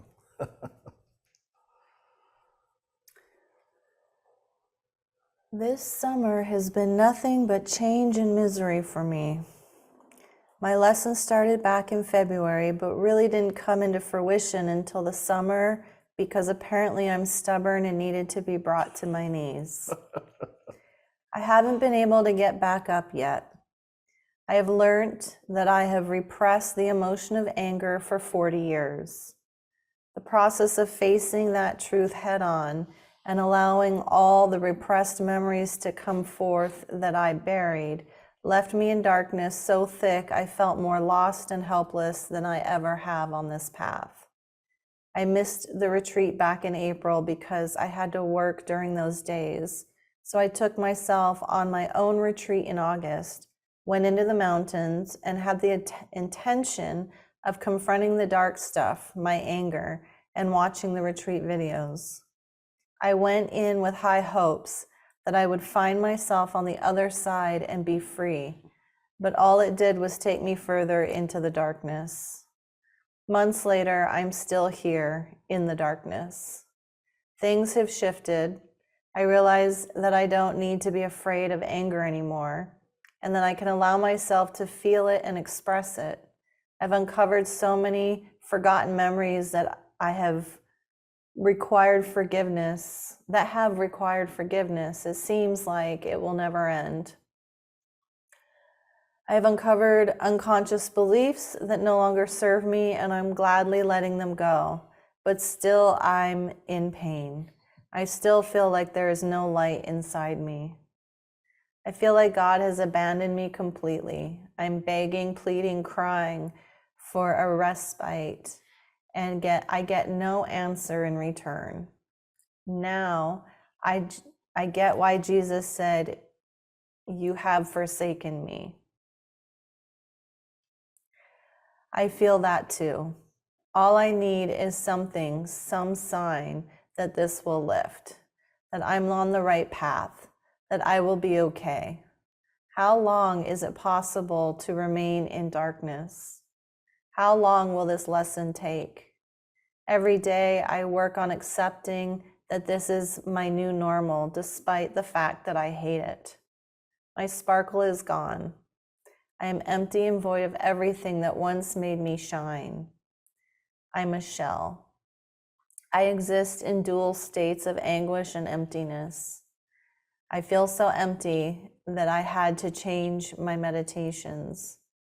I would always put on a guided one, but every time Jim or Brian said, "Share your loving with God," I realized I couldn't do it. I have nothing inside to share. So I switched to just listening to the Anahu chants instead, where I don't have to give what I don't have.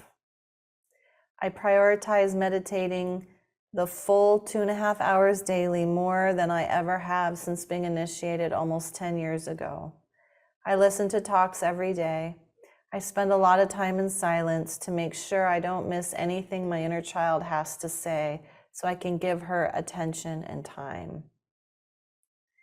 I wait and wait and wait for God to do something, but God isn't helping me. I feel so angry about that. This has been the hardest lesson on the path so far, and I'm doing all the things I know to do, but I don't feel my freedom. I don't feel myself moving to the other side. What am I doing wrong? I have given up. I don't know how long I will be here, but I know I can't fight my way through it anymore. I have withdrawn inside myself so much, resulting in very little interest in participating in the world right now. Things for me are subdued and pretty melancholy. I don't want to be this way forever, but what if this is the new me? Maybe my light is gone. I don't know what to do. Please help me. So this is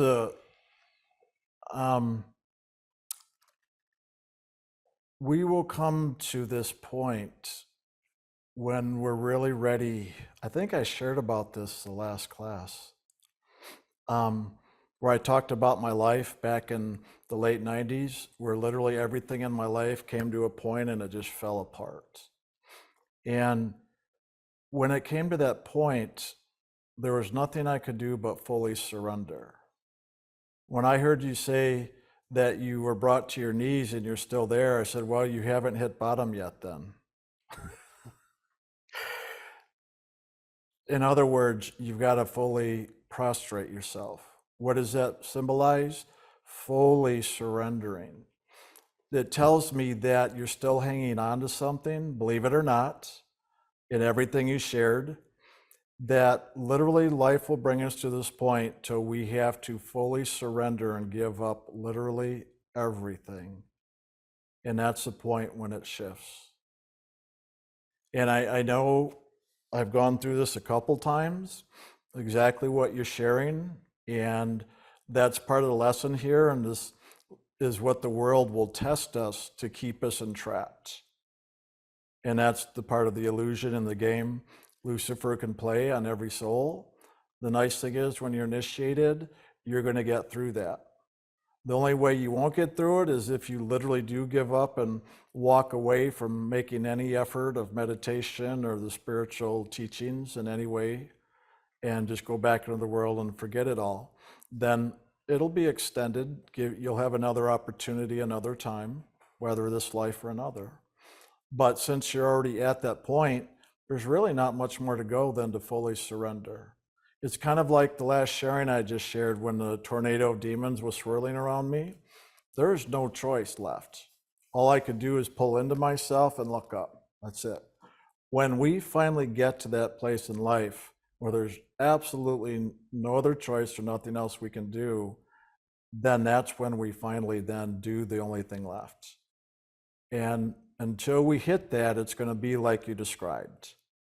And you described it well. I mean, you really over and over kind of used everything to describe the darkness, the misery, and how we feel in those areas. And part of that coming into surrendering is also to stop resisting, stop fighting it. The world will teach us to fight it, to overcome it. Where spirit's the opposite. I should say the world is opposite of spirit. We have to let go of what the world teaches us. There's so many inspirational, motivational talks and speakers out there in the world all about this stuff. And unfortunately, they're all preaching how the world does it. That's not how you get liberated. That's how you try to overcome the world to have the world. Spiritually, we have to completely let go of all that and let go of the fight and stop trying to overcome the world and say, okay, I bow down to you. You literally bow down to Lucifer, bow down to the world. That is full surrender. And that's the part everybody's scared to do. We talk about bowing down to God, the spiritual teacher, like I was earlier. Well, that's part of it. You've got to also bow down to the God that is in all things, including Lucifer. I've done this several times when I have that which is the world coming at me. In the past, it was fight or flight. But when I learned the game, I just bow down and open my arms and say, go ahead. In other words, let the world get me. Let the monsters get me. Let Lucifer attack me. Let whatever. I just go ahead. Because as soon as I do it every time now, whenever this happens, which is rare anymore, but I had so many of these experiences over the years that once you learn the game, you just open right up and say, go ahead. You just surrender. You don't fight anymore. And when you really, truly, fully surrender, it'll start to dissolve and disappear and change. And if it's not, you haven't fully surrendered yet. I hate to say that because I know when I hear somebody communicate the depths of hell, so to speak, like you did here, you'd probably argue with me and say you have already done everything. I will tell you right now, you haven't. Why? Because I used to think the same thing. It wasn't until I came to the point and actually finally did it change. And it changed instantly when I finally really did it. Because you got to understand, most karmas are really 99.99, if not 100% karmas are unconscious. We don't know what we don't know. We don't know that we haven't done everything. So we just have to keep going regardless. regardless of the circumstances, good or bad, we still got to keep going. We still have to completely surrender. We still got to move towards God regardless. Call it a trust walk, a faith walk, a fall, anything you want. We still need to do it, because it's not until we completely surrender have we let go of all of our attachments where God can lift us up now. And that's where life will bring us in this world, is to that place where we have to completely surrender. But that's the good news, because when we do, now God will lift us up. We have to come to the point where we're willing to let go. But you see, most of us judge our spiritual life according to the conditions in the world. If you've been listening to what we've been saying today, the spiritual life, your soul and God, has nothing to do with your thoughts or feelings or your physical experiences or your imagination and fantasies. Nothing. You just have to be willing to let go of all that for God to lift you up and liberate you. And until you do that, you're going to keep going through these things until you finally have nothing left in you to go through that anymore. And then you really will let go, because there's literally nothing left in you to hang on. And that's what every soul is doing. So I'm not picking on you. This is a good example for every single person. And like I said, I've gone through this more than once. So I understand and know what I'm talking about. And I know how it works. But I didn't know it when I was going through it. I was feeling and thinking the same exact thing, what you just described. But I kept on going. I just kept on going, because there wasn't any other things to do. There was nothing left but to keep on going. And I did. And then that's when it all happened, when literally the day finally came that it was just done. And then literally God just picked me up. And then my life changed at that point. It's been different ever since. And that was back in the 90s, before all the service actions showed up. This is when I was still living in California, back in the mid to later, like 95, 96, I think. So keep going. And you gave a key to how to move past all this. In your meditation, you're not spending time loving God and allowing God to love you. And that is a key to the movement, to the awakening, to the letting go and letting these things drop away. It's that movement of you loving God and God loving you. And you may say, I don't love God, therefore I'm not saying it. But believe me, your soul loves God. And your soul is what got you liberated. And it's your soul that keeps sitting you down, excuse me, to do the meditation. So if you don't feel love for God, that's fine. As they say, fake it until you make it. Sit down, close your eyes, and go inside and chant the name of God a couple of times if you want. Chant the HU or the NIU, and then say, and Lord, I'm just saying to you, I love you. I don't feel it, I don't believe it, I don't know it, but I love you. And I open to receive your loving, even though I have never felt your love come into my life. I don't know what it would look like, I don't know what it would feel like, but I say I'm open to receive it if you want to share it with me. I will share with you, and you can share with me, however that might be. If you begin doing that, in time, you're going to notice a major difference. And that will help you to understand what this action is all about. It's about the exchange of loving. It's about the movement of loving. Who we truly are, the soul, not the body. The soul is an instrument of loving, God's loving. Like I've always said, you are the living, loving essence of God, the essence of loving. So you want to come back to the true essence of who you are in order to have this really wake up inside of you and help you to move forward. So I just ask, if you will, fake it until you make it, sit down and tell God, I don't really feel the love, I don't know that I love you, but I'm going to share my loving with you anyway. And I'm going to open to receive your loving, however that might be, and just see what happens in time. And I would pray that that would happen quickly for you, and you would have an experience that will help you to begin to recognize the divine flow that you can live in if you want. And I know you want. Otherwise, you wouldn't have written in. Yeah, that's it. You wouldn't have become initiated. Yeah. Hello, Jim, Brian, Kelsey. I often wonder if God has a heart that is beating and making a beating noise like ours. Lately, because of my stressful changes in life, in my meditation and daily life, I can't keep up with my breath, and I call it myself not being in my body. It seems like someone is breathing for me most of the time, and I can't keep up with the pace. I don't have a physical or medical heart condition and even practice yoga, but my breathing is not harmonious as my heartbeat seems like it is too fast, and I feel out of breath or have to take deep breaths to catch up. This is all linked to big changes occurring in my life affecting my emotions.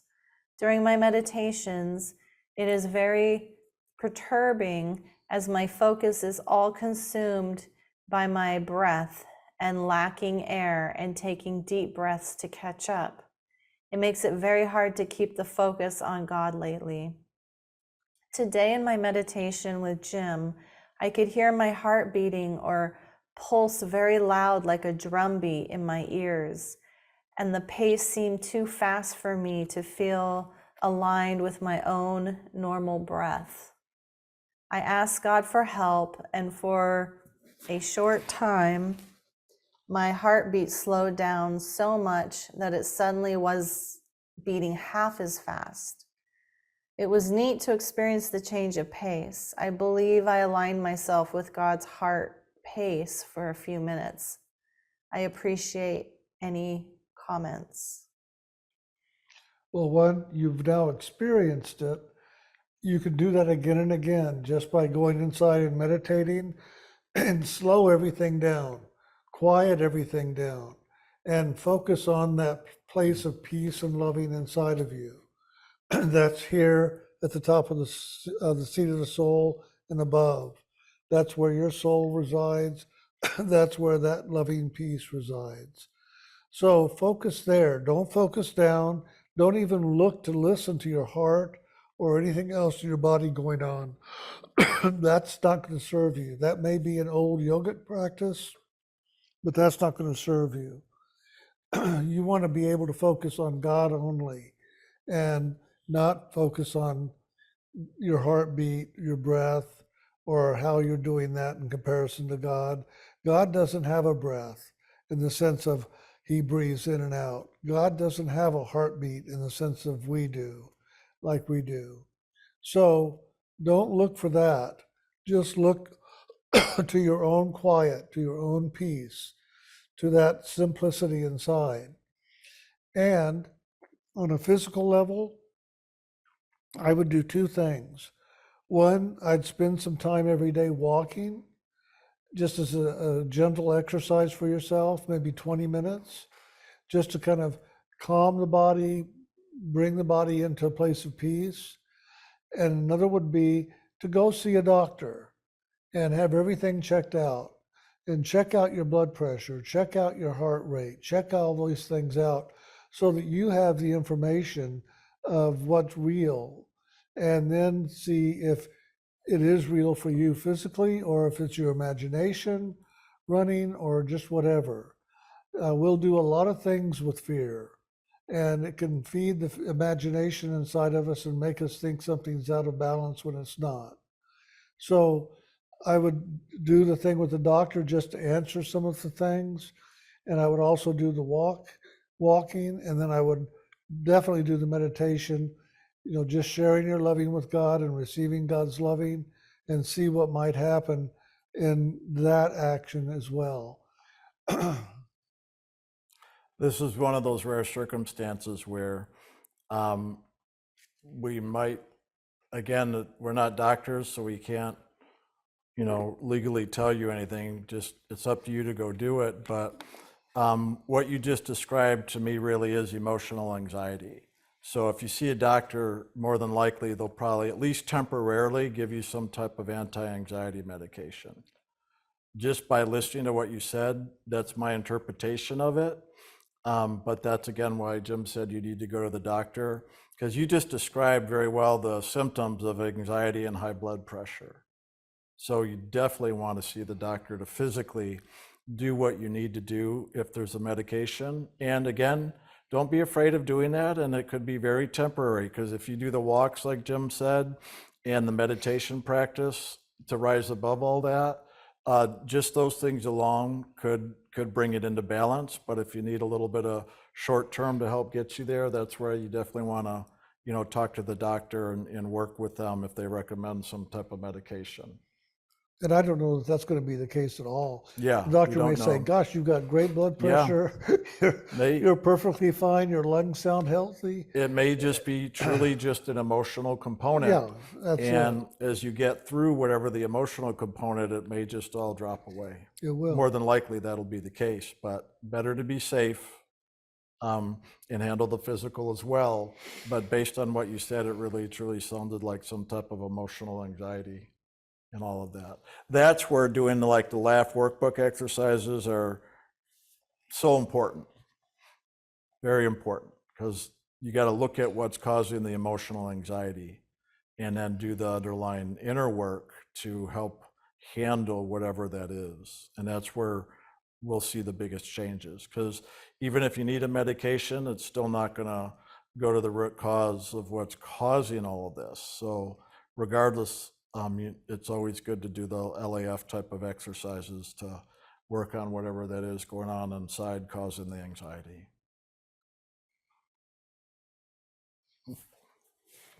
And then there's another part to the sharing. I am on the sales floor. On what floor? It'll make sense in a minute. It took me a while to sales floor, like selling something. Yeah. After this class, like every Sunday.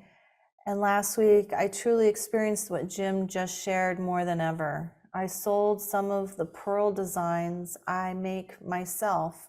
And I could really notice with most customers, when the money is not an issue, customers do not care what they are acquiring when it comes to not necessity items, or only about 10% care about which jewelry they are buying, but mainly are looking for whatever else they receive from you at the time they buy. It was very rewarding to see the movement of God on top of the fact that I work on commission, which was double great. That's funny. That's cute.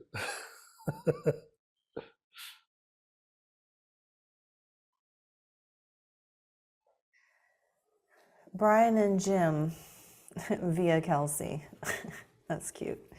Nearly 20 years ago, I moved back to Austin from elsewhere to participate more directly in the action that ILM brings forward to me and the other disciples.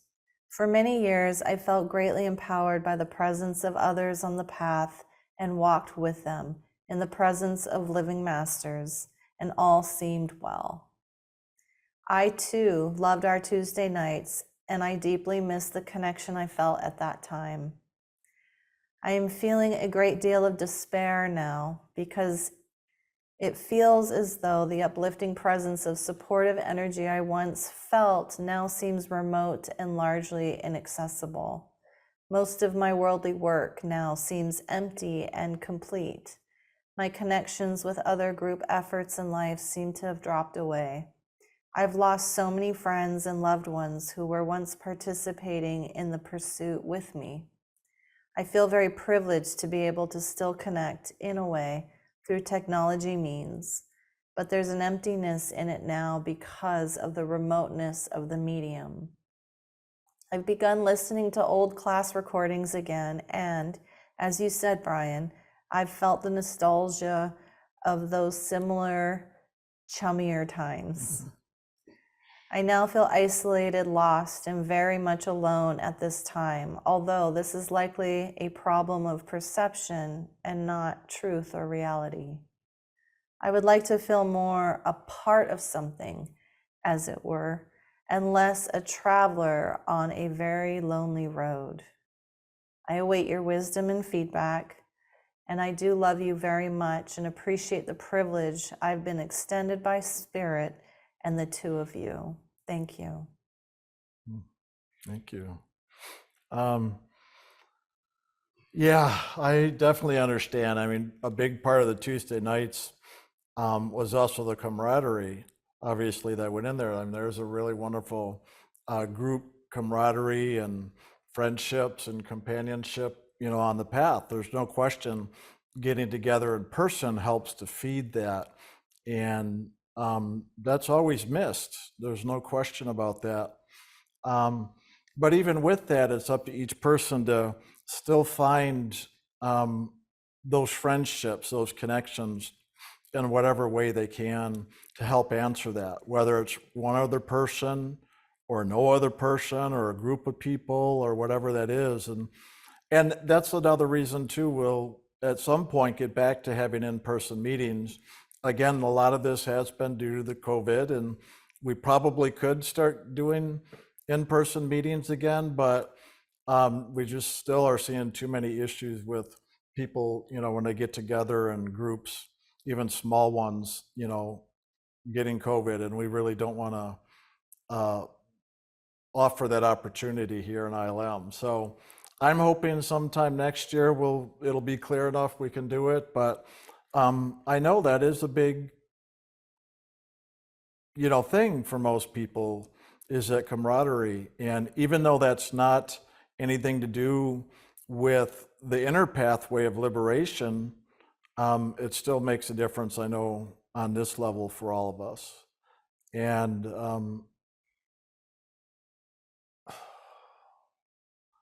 I'll take a minute. I know there's more I want to share, but I want to see if Jim has something to share with that.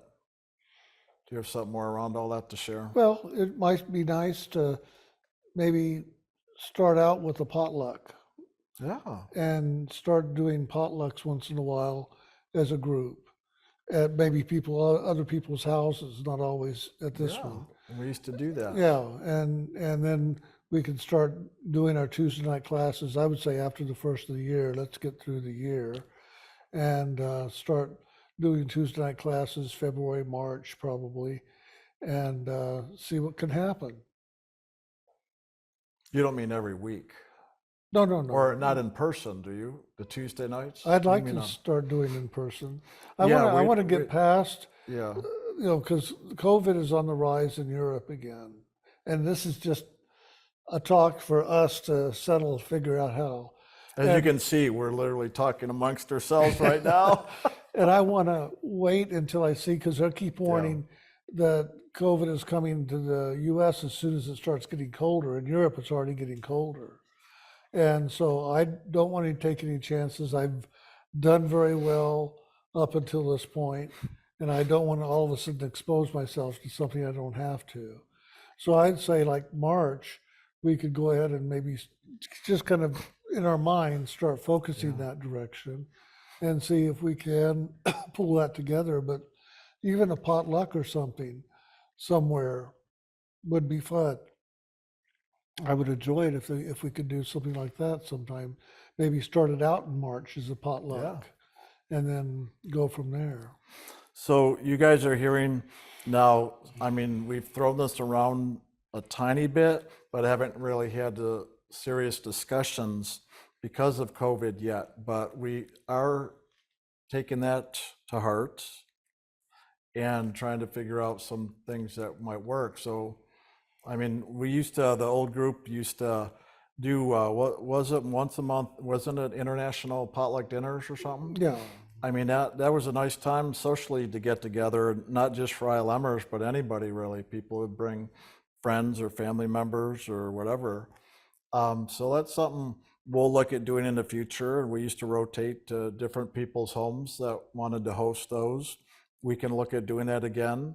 And we'll send out, we'll start communicating with the community here in Austin. We're just talking, but no matter where you are in the world, you can look at doing that in your own community too. If you've got some people around, even if it's only a person or two, you could still get together, with others. So it's not limited just to Austin.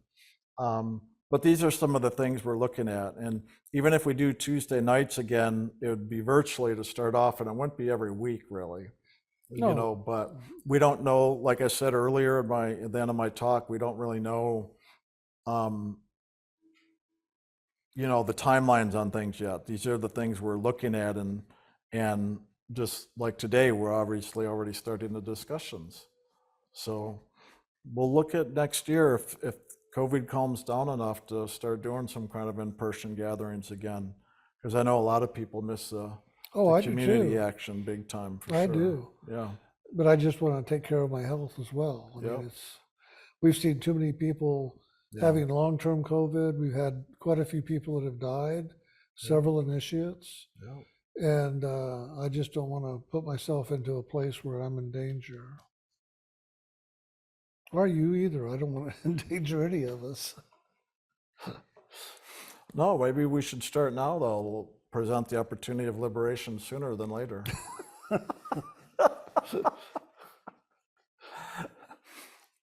Plus, part of it, we're obviously getting through some of the adjustments just in the ILM organization. True. But we'll start reaching out in the near future here with the Austin community just for things locally and go from there. So,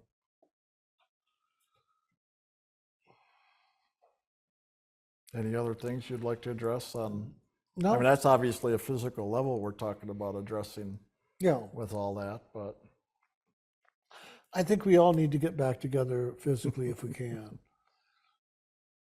Even if we just wear masks to play it safe, I don't care. But I think getting together would be, a nice action. yeah, that's true. So thank you for sharing and asking. As you can see, we're definitely considering things. So hopefully things will be clear enough that starting in March next year, we could actually, start to do something like that. Yeah. Yeah, we have to let things settle out right now with ILM so we know how we're standing and what support's here and how we are going to function. So once we get that figured out, then we can move that way. And if somebody wants to help volunteer to put a potluck together and do all that, that's great too. Yeah, for sure. Well, if you're watching, just send us an email. Yeah. If you want to host a potluck or something, when we start it up again next year. If you're here in Austin. Yeah, if you're here in Austin. Or even in your own community with, can see about the other community members. So maybe we can join in on a video and we'll start a little spark. Show them our plate of food, whatever it's gonna be. Yeah, those didn't work too well. We tried some of that. I know. That didn't go too hot. So anyway, you heard it here. So if anything, the energy can start moving a little bit and put it into motion, see what shows up. Yeah. Send Jim and Brian the email. You can CC info on it too. So we're all on the same page. Okay, you ready for the next one? Yeah? Awesome. Did we answer everything in that one? Because I know we didn't answer too much spiritually, but more physically. Is there anything more spiritual? I think most of it was more physically. Yeah, it was more about. I already filed it. Let me look. It was all about community and wanting to. Yeah, I think the last little part I do want to share with that is that we all try to find the physical family where we feel at home with or we feel family with. And that's why, everybody in life searches literally around the world to some type of a group, experience where they have that connection and it feels like their place, that, home. And, that's supportive. And that's also where searching for that in our experiences are going to help us to move through our karmic lessons, obviously.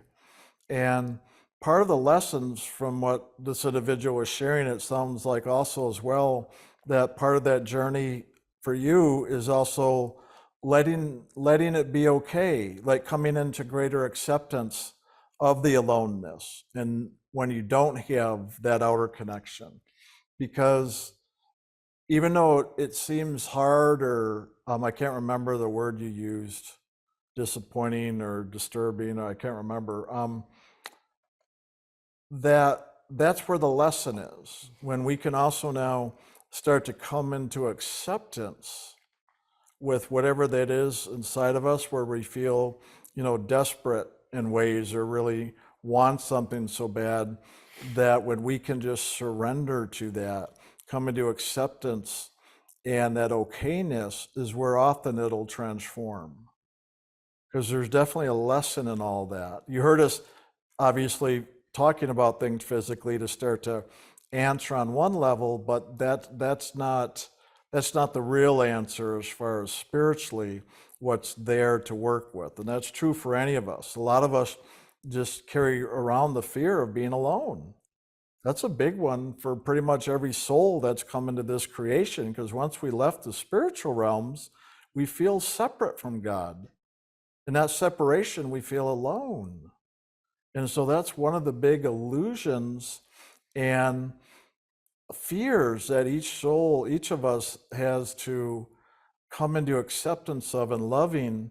And in so doing, it'll start to remove and dissolve the barriers, the illusion of being alone, because that's obviously a big fallacy, but that's part of the lesson and our learning here. So part of it is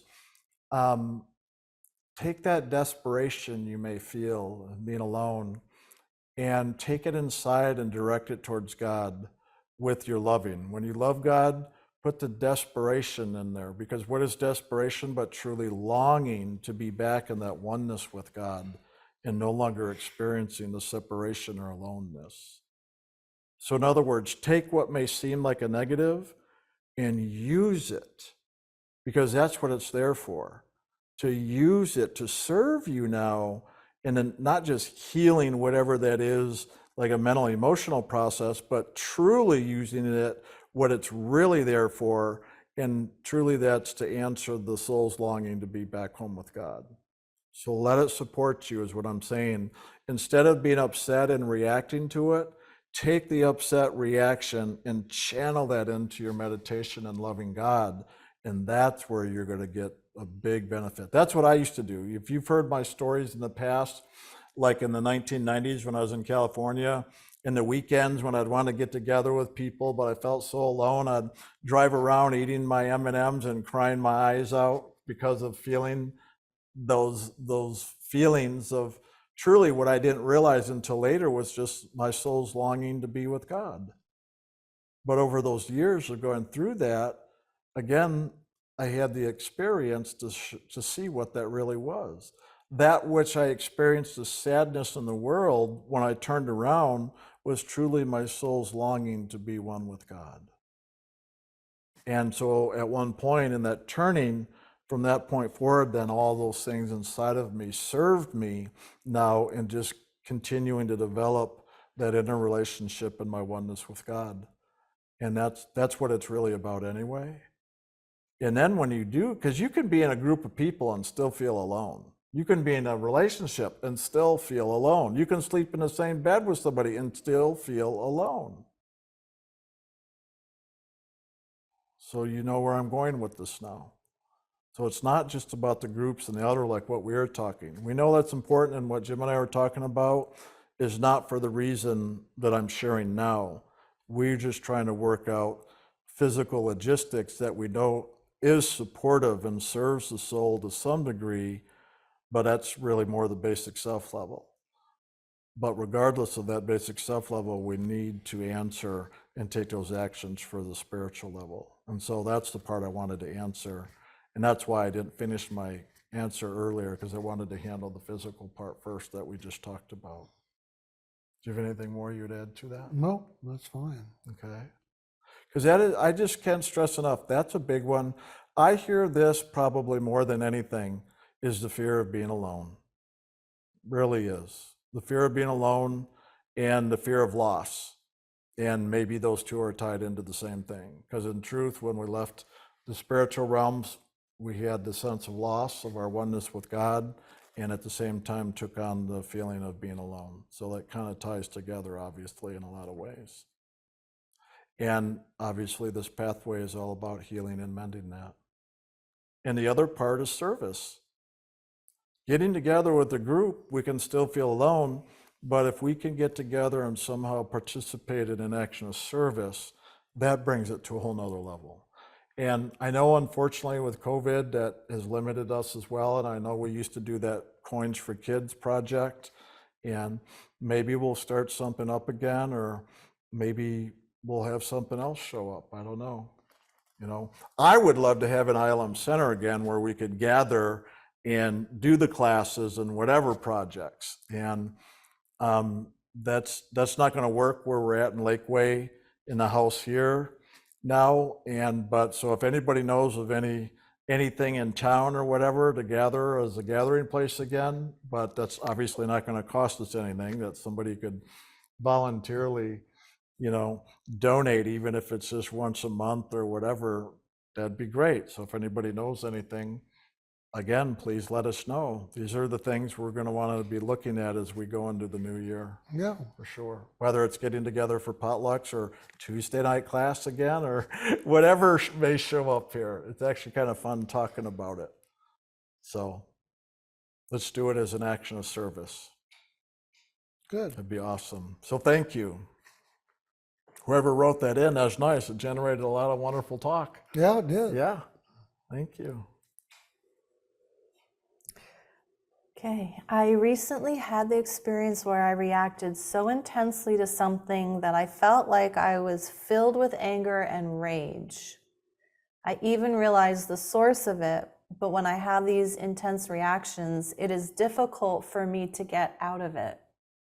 In this case, I did give it up to God and allowed the feelings to just come out. I journaled some, but in the moment found it difficult to do any LAF. It was as though the feelings pushed down from the past that were deep within me just cascaded out. I was always taught to be a good religious girl, so to feel and express anger was really not allowed.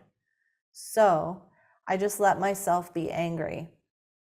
It passed, and I then had a major awareness of what I needed to do next.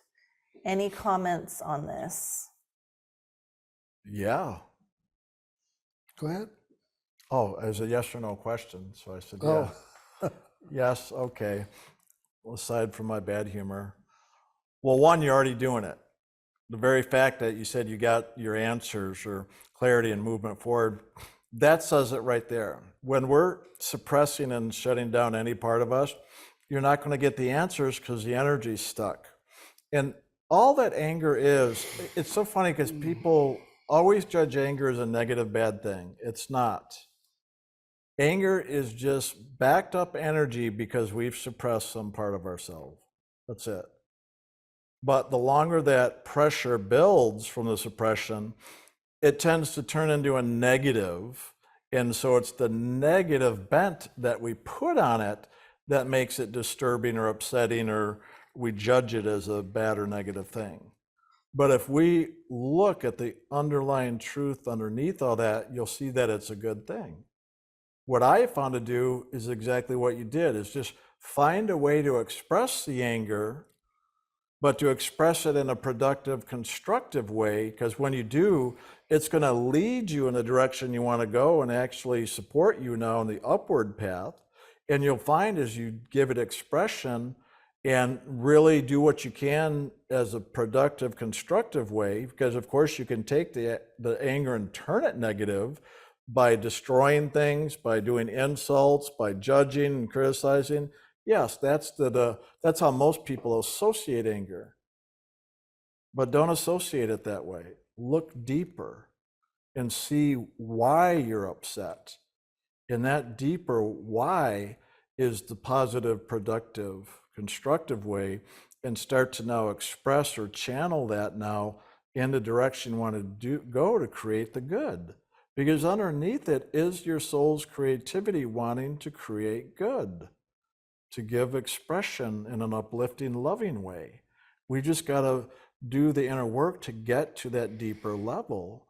And then as we do, then it starts to move. And when there's movement, you're going to get the clarity and understanding. But we've got to do something. We've got to take some type of action to get it moving. That's the key. And that's why, like, doing the Laugh workbook, journaling is sometimes the best thing we can do, at least in the beginning, to get that moving. Or the same thing, like I like to say, doing verbal journaling, where I've just learned to do that in my communications. And eventually, if you do this enough, you'll learn, even when you're angry, how you can communicate.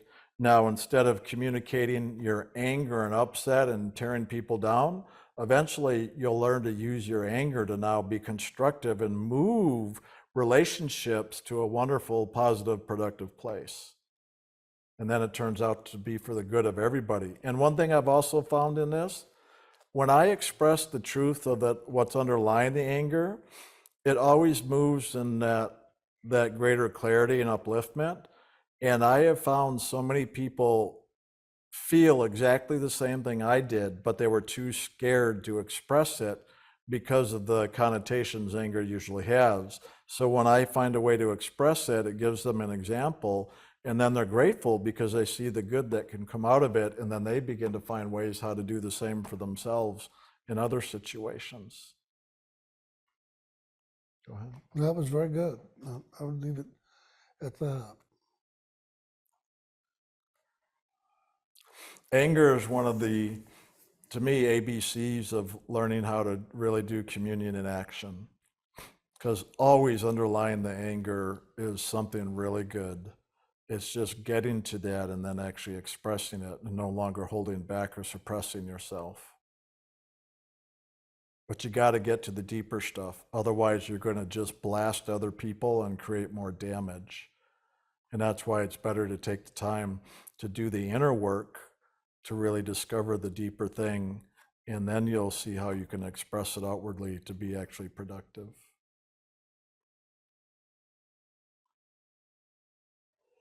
Sorry, the next one's all in really light gray, so I'm trying to copy and paste it and make it black font. Oh, good. That's a good solution. There it is. Okay. Can you make it like hot pink? I don't know why it's all in like really light gray. Okay. I just have to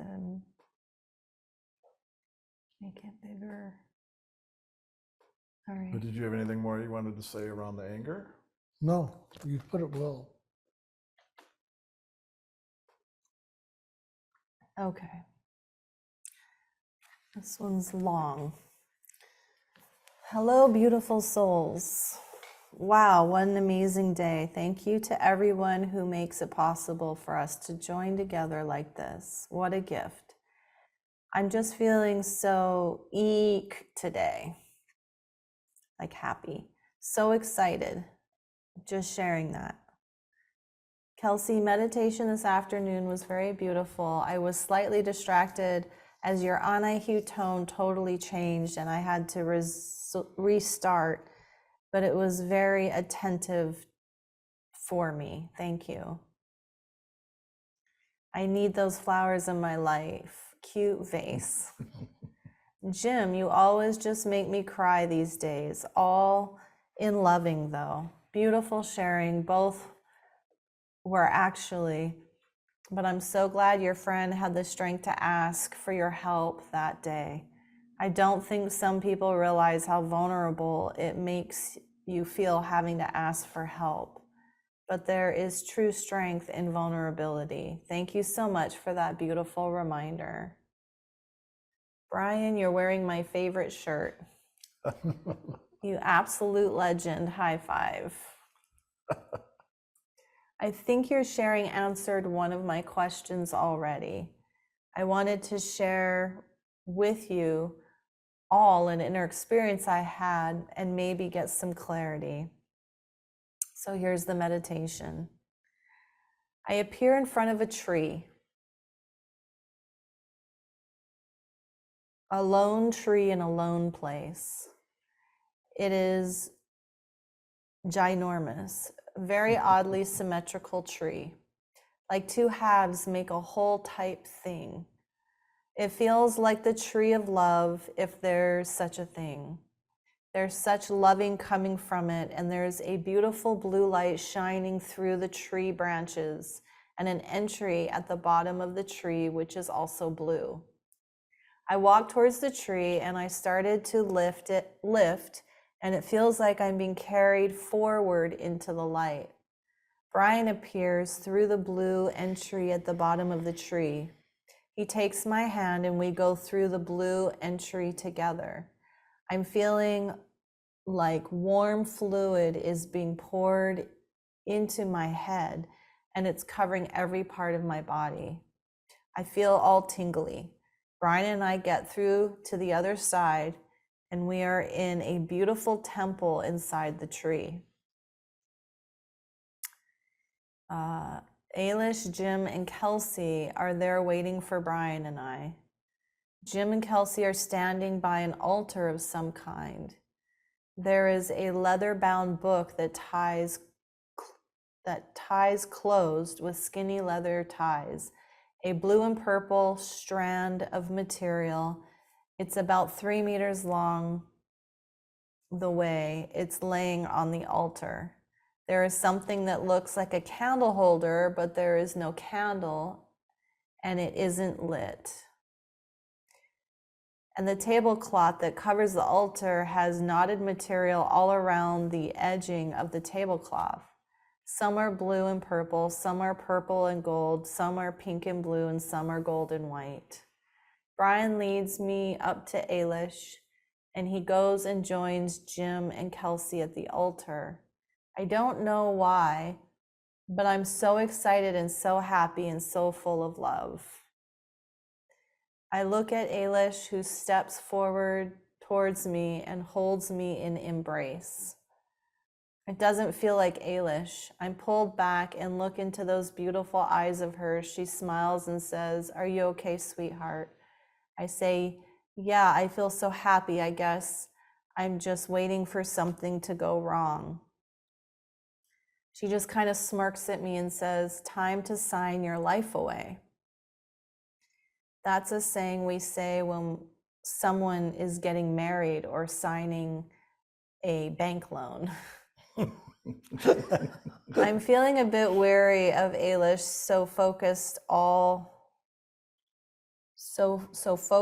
that loving I'm feeling up towards God and start saying the keys inwardly. When I turn around to walk towards the altar, I notice the temple is now full of people with colorful faces, not skin colors, but vibrant inner colors, God's colors. They are all wearing white robes and are held together with 2 different colored materials, like the ones on the altar. I'm wondering if the colors are different representations of spirit level, not spirit level, but just different levels, stages on the inner. I look towards the altar and the 3 teachers are dressed in purple and golden robes. Kelsey reaches out her hand for me to come forward toward her. I take her hand and she pulls me up to the stand in front of her.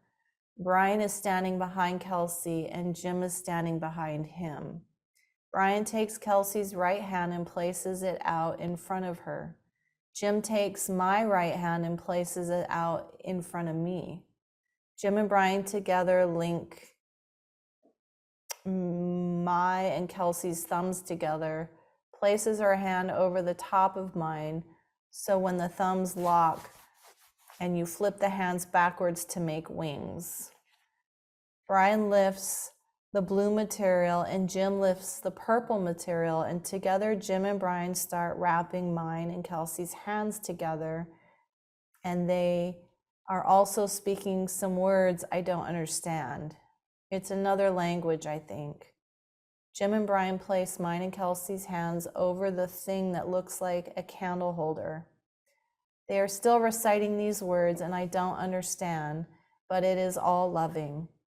All of a sudden, mine and Kelsey's hands are aflame, a beautiful pink and purple flame encased in a white flame. Jim and Brian wait a few seconds, and then they pull mine and Kelsey's hands away, and the material that was loose material has now turned into a robe-like material.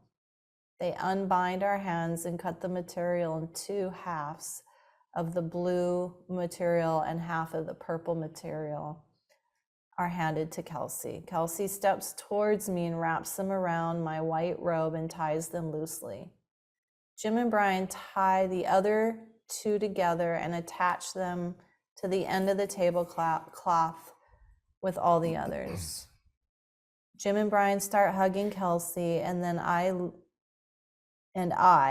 then leave us standing at the altar. Kelsey reaches under the table and lifts something and hands it to me. She says, each one will take you to either a lesson or an experience to go through.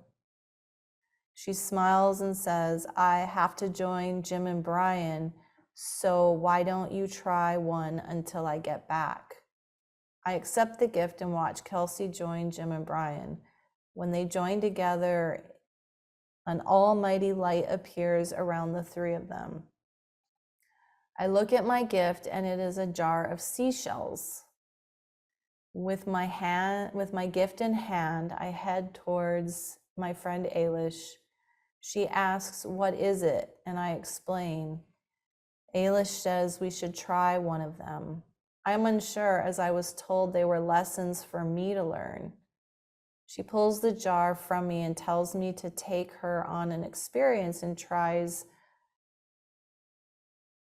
frantically to open the jar. I grab the jar back and say no. Ailish scowls at me. I've never known my friend to make me feel uncomfortable. She is usually so full of light and abundant grace. It's not Ailish. You're not her, I say to Ailish. She just smirks at me. The jar that wouldn't open for her easily opens for me, and as I pull the lid off the slightest bit, the almighty light I saw around Jim, Brian, and Kelsey is beaming from the jar of seashells. It knocks Ailish through the air, and she turns into sand.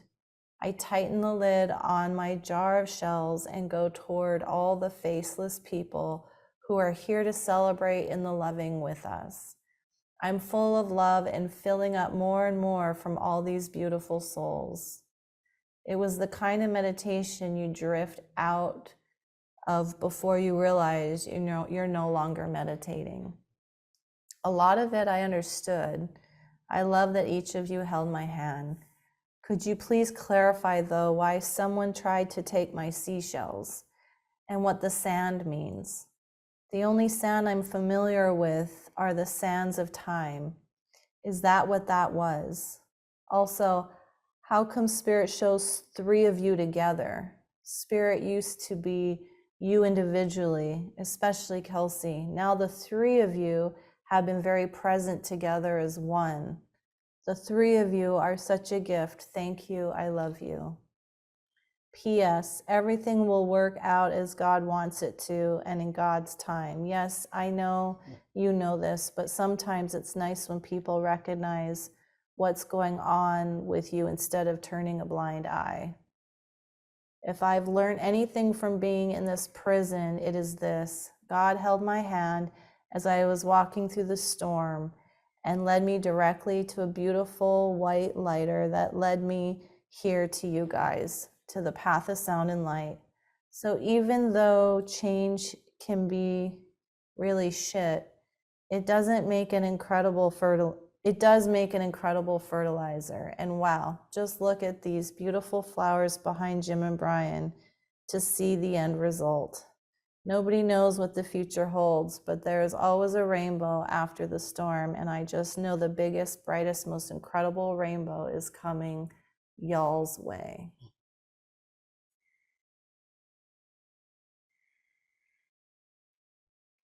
That's a lot. Yeah, no kidding. What, are you waiting for me to start? Yeah. Okay, let me sum this up.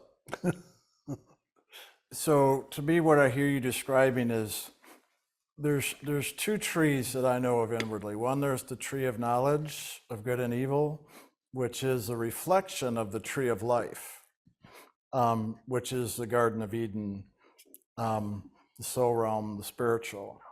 And so to me, you're now moving into that, and in this tree is, I like to say, the branches are like different aspects of our soul's journey. And so to me, you're describing some of those journeys of your soul. And spirit will always use forms, not always.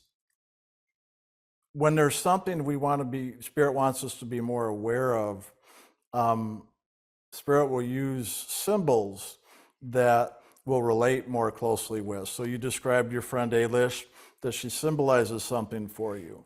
And you described Jim, myself, and Kelsey, and well, we work together in that way. So since you've been talking to Kelsey more, Spirit's going to use her form on inner levels like that, and you're going to see that action then that the Holy Spirit's going to use to support you in your journey in that way. And I think you're correct in interpreting the sand as the sands of time, as your friend, as she dissolved into the sand, that was just presenting to you, in a sense, the illusion of the world through the sands of time or time and space. And also it's showing you that, yes, your karmas are your karmas, and only you have really access, other than, of course, the Holy Spirit has access to those to support you through fulfilling your lessons in that way. And the other part to me, obviously the altars, that which we talk about when we surrender or make offerings to God, what we give up to God. But you also started to describe the beginnings of kind of like the preparation for the spiritual marriage. So my guess would be you've recently read the Initiate's Handbook, and have tied in with what you learned about the blue light, the purple light, the spiritual marriage, and all that as we read it in there. And if you didn't, then obviously the Spirit's working with you, through your unconscious to bring you more aware and awake, to become more conscious of that action that's taking place. And so to me, this is, that's why I say I'm summing it up, because there's a lot of detail. But to me, all those details really are just showing you the unfolding of it, the connections of it all, the sacred spiritual action of all of this, about moving through your karmas and really more into greater union with Spirit. And it's just showing you, through the spiritual forms with Kelsey, myself, and Jim, that's the action by which it's working for you, obviously getting initiated here, or moving in that direction, to say the least, for that. And with that, I'll turn it over to Jim if he wants to add to it. I think you laid it out very well. I think if anything, it's just showing you that there's a great movement of spirit, both inside of you and around you in the sense of the people around in the world that are supporting you in this path, but definitely inside of you. And people can be, it can be meanings for a lot of things with people, but I think that one, it is about Kelsey, Brian, and myself, and Alish. And I think it's this, what do they symbolize for you? What do they mean for you? And at one point, there was that point where you had to stand on your own and not rely on Alish. And you found out that maybe that wasn't really Alish. And you needed to now start relying on yourself to choose into something. So if anything, I think it's just showing you that you're really becoming more centered, more on purpose, more conscious of your surroundings and things that are happening, and moving with that in awareness. So it was a very good experience. Awesome.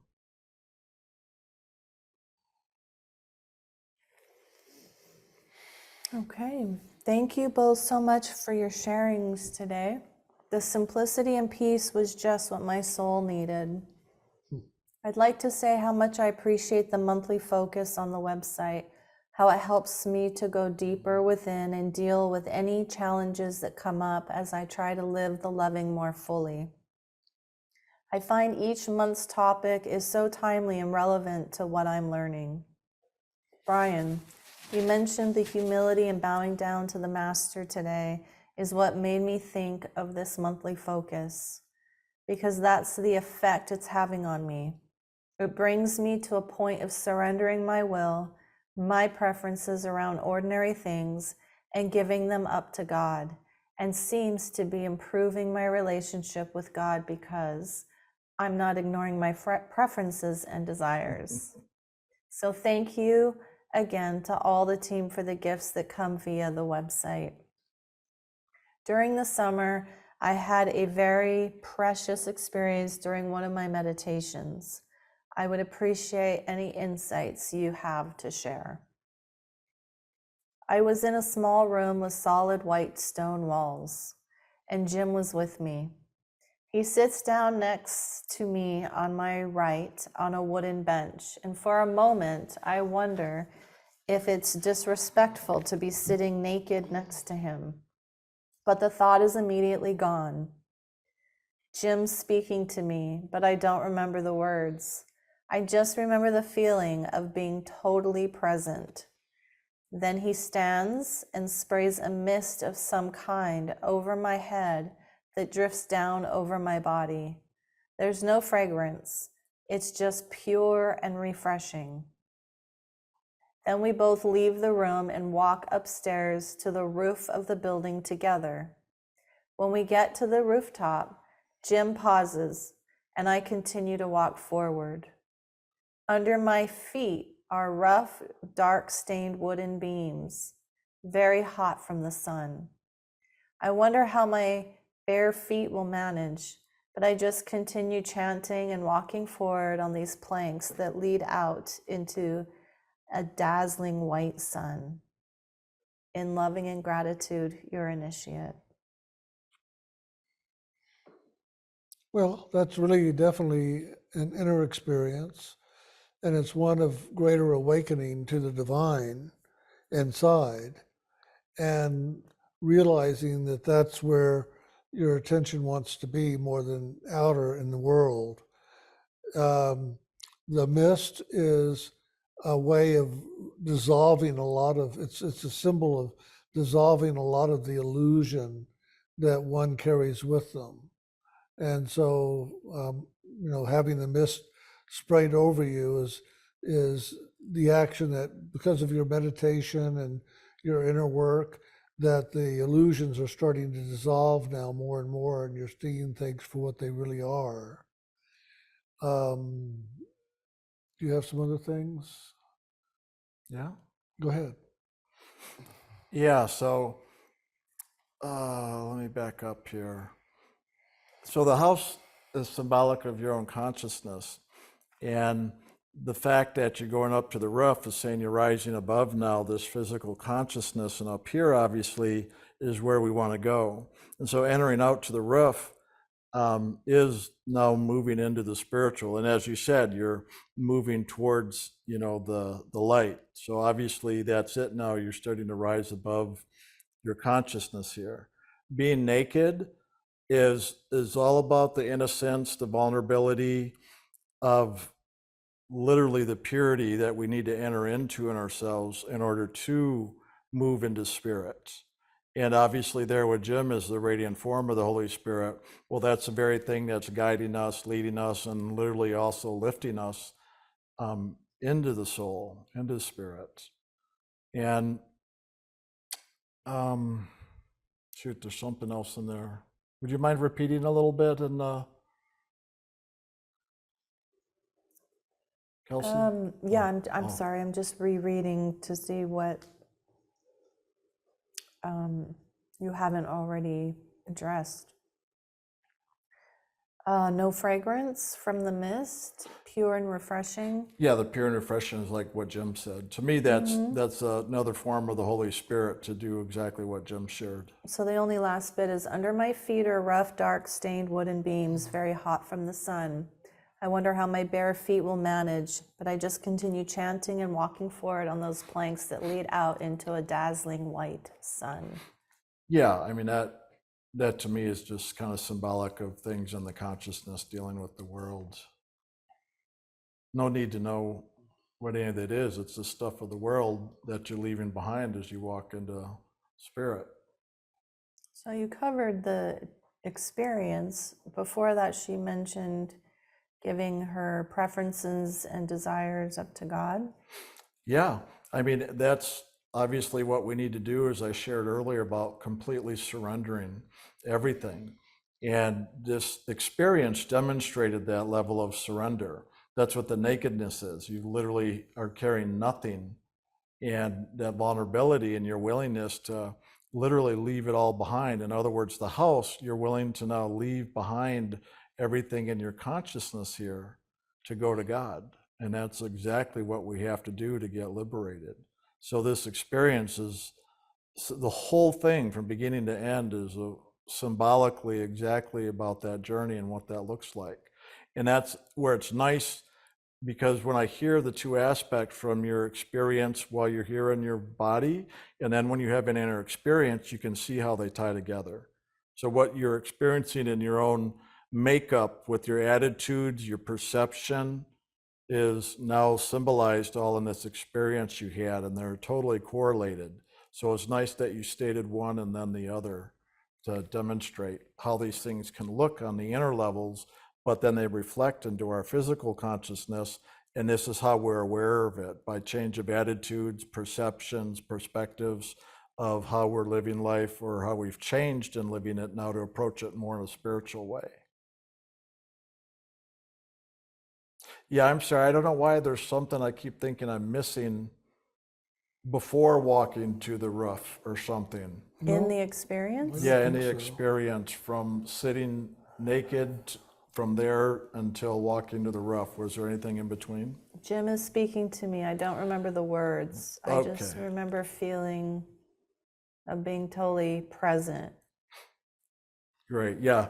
So that those words are just the words of spirit. They're not going to make sense to the consciousness here, but to me, that's just the words of the Holy Spirit, like the still small voice of God, because that's what God will do. Will speak through the radiant form of the teacher, and sometimes it'll be English that we understand, but other times it'll literally just be like a foreign language. But it's the words of Spirit being spoken to the soul, which literally is what leads it to the light. That's why it's perfect, of literally hearing that, being naked, and then walking to the roof and then into the light. So, I mean, that's why it's just like the whole experience from beginning to end was exactly that, how this is laid out and how it unfolds. So that was really good. Aloha, Jim, Brian, Kelsey, and all of the ILM community. Both of your sharings today have left me speechless. I have been with ILM now for over 13 years. I'd like to believe I am a devoted disciple, humble smile, as I'm so ever grateful to be. Sometimes in my meditation, a humility of bowing down inwardly occurs, and it brings a fulfillment within me like nothing I have ever experienced. Tears, a movement of peace and stillness bubble up in taking this action inwardly every time. It feels so good. The bowing down image is very empowering for me. So I thank you for sharing, Brian, as I often question my inward and thus outward experience these days, as I'm finding a simplicity and ease from having an inward focus that is more and more anchored. The clarity, the knowing, the stillness is very real for me now. The simplicity and the ease is enough, and I am learning to trust this truth. I am so grateful to experience all that I have courageously let go of, with you always holding my hand. I thank you for your unconditional love as I love you both, my living teachers, my masters. I am so very humbled every time we gather, as I don't understand why I get to have such a blessing of such magnificence handed to me just because I show up. ILM so graciously and abundantly gives, and I have learned to receive, which strangely has been the hardest thing I have ever done. I have and am learning to be in that flow of giving and receiving as you so incredibly demonstrate, and I only hope that I will be able to give back as much as I have been blessed to receive from being an initiate of ILM. I recently attended Insight 1 and was blown away by the loving I experienced as the days unfolded, stepping back into the world after a long hibernation. What I realized is how incredibly fortunate I am in having my ILM community and my discipline of meditation, as the workshop was a truly joyful experience for me as I danced around knowing how precious and safe I am, and thus everyone is, because the loving is living in me, and knowing it is living in everyone. It was reflected back to me profoundly all week long, and I could receive this and give it right back. I thank you from my heart and soul as I surrender and take you all in. Take God's loving in as you fill my cup to overflowing, and I hopefully share from my overflow and make a humble difference as I am so blessed to experience in and through you and my meditation. I sure love me when I'm with you. God bless. Thank you. That was wonderful. Yeah, wow. It's nice to hear validation, affirmation, confirmation of somebody really knowing those blessings inside of themselves as they're, not only doing this pathway, but just living spirit inside of themselves as they do life all around in any way. It's a nice way to live, to say the least. And that's where, that's why I've actually recommended Insight here and there for people, because it's a great one that helps to open and awaken and helps to bring to the surface all of those realizations inside of oneself to just help keep moving that loving. I mean, obviously, if you just did the workshops without the meditation, it'd still be awesome. It's just when you do the meditation, then the workshops can bring out a whole deeper level that otherwise wouldn't really come forward. So it's nice to get the benefit of all that. And it's inspiring. It helps us to stay inspired and living our lives, and to see how we can keep, living that in a way that's also a service to others as well as ourselves. Amen. Howdy. Howdy. Inner y'all. experience during Jim's meditation. My mind was going like crazy in the beginning and has been during my meditation for a long time now. A hand reached out to pull me up. I experienced this as God's hand bringing me up and home. As I started rising and flying, I saw my right hand behind me. Attached to my right hand was all these other beings attached hand by hand, farther than I could see. They were getting pulled up based on God bringing me up and home, right? Burst into tears. I think other souls, but another thought later made me remember back to seeing all my inner children that had been fragmented out, thousands of them. Was this other beings or parts of me? Yes. Which one? What you just said. Was So this other beings, Other beings or parts of her? parts of me? Oh, those other beings were parts of you, like you described in the other experience, all the different parts of selves. And These are all the things that we could call the shards yeah, of different aspects of the soul that, in a sense, splintered, the sharding effect, that we're all these many, many lifetimes parts of ourselves. Now, when we're on the path to soul liberation, as we ever draw nearer to God, all those things are lifted up and eventually merge back into us. The wisdom of the experience and that which is of the world will dissolve back into the nothingness, especially it gets completed in the etheric realm. So to me, it's saying that you're really seeing this as you're going up through the mind and then into the etheric, where it just now drops off. So to me, you're witnessing that of your soul now really moving towards God, and these things really brought back into the union to be completed for your freedom to continue going on without them. Go ahead. well, I was just going to say the same thing. Oh, That's a major event, mm-hmm. and it's just letting you know that the soul is really in the process of liberation, and that's a wonderful symbol of awareness.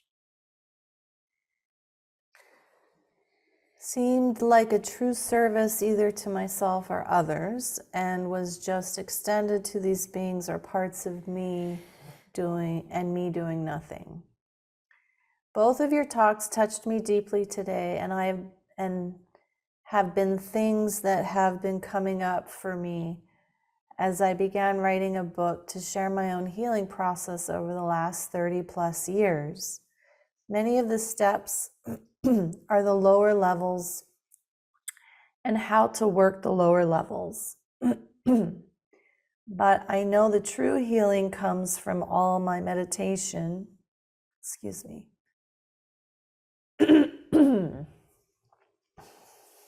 Sorry, everybody. Many of the steps are the lower levels and how to work the lower levels. But I know the true healing comes from all my meditating and the grace. The other night I woke in the middle of the night and it was all flowing around in my head. So I just got up and spoke my first chapter into the tape recorder on my phone. I know I am not a sound current teacher like you guys, and I'm also aware of how your words live in me and your teachings live in me. Brian, you shared about people speaking words that have no truth or realness to them. I am afraid to do this. I'm afraid to teach things that might harm others or myself. Well, I'm going to stop you right there. This is really good. Let me clarify this so everybody understands. The experiences I shared today were individuals preaching about spirit. In other words, about the way to God. It was false. When somebody shares their own experience and what they're learning, that's a completely different thing. Completely different. If you stick to your own experience and the knowing and the lessons you've learned from your experience and your own inner awarenesses from your experience, you're in good territory. Nothing to worry about, nothing to be afraid of. That's a real service. That's how you always want to do things. How many times do you hear Jim and I say we just share from our own experience? So even when we're talking about spirit, we're not preaching about something we don't know. We're actually sharing our own experience. That's why it works. A true teacher, that's all they do is share their own experience. They're not preaching something else they've heard or the gospel or a scripture. They're just sharing their own experience. Maybe the way they share it sounds different, but nonetheless, it's from their own experience. So my stories were not about somebody sharing from their own experience. It was somebody else preaching something else they intellectually maybe knew or understood or heard others say, but they were preaching it as the truth. That doesn't work. That's false. So hopefully what I'm describing really clarifies that so you understand. Don't preach other things you've heard. Just share what you know from your own experience. Even if the words are the same of what we shared, dealing with LAF, meditation, any of it, as long as those words now are your own words that have come through your own experience, you're fine. Because it's coming from your own experience, so that makes it true and truthful. That's what matters.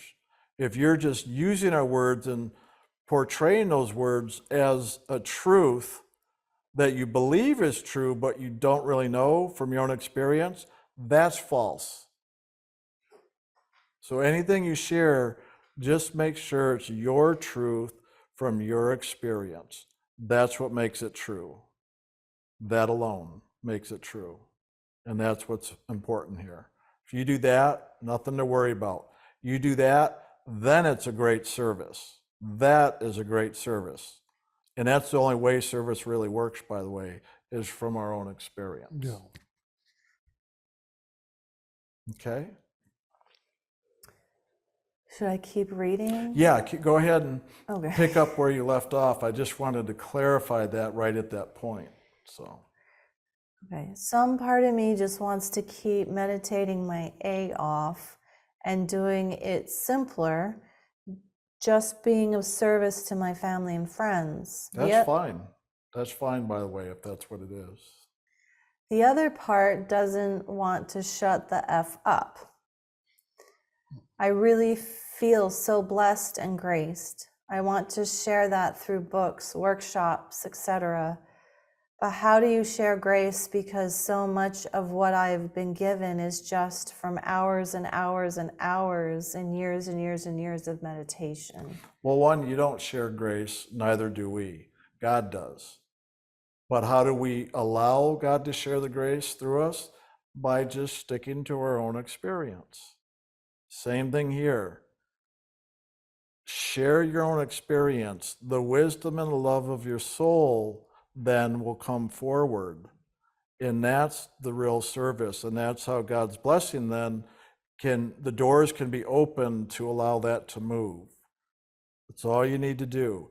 But if your focus is trying to change people or do something other than just sharing your own experience, then it's not going to work.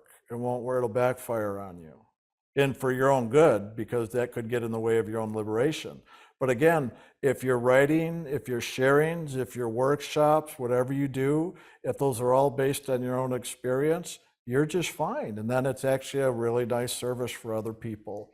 And again, whether those other people are friends and family or out there somewhere else for other people you don't even know, it's all fine.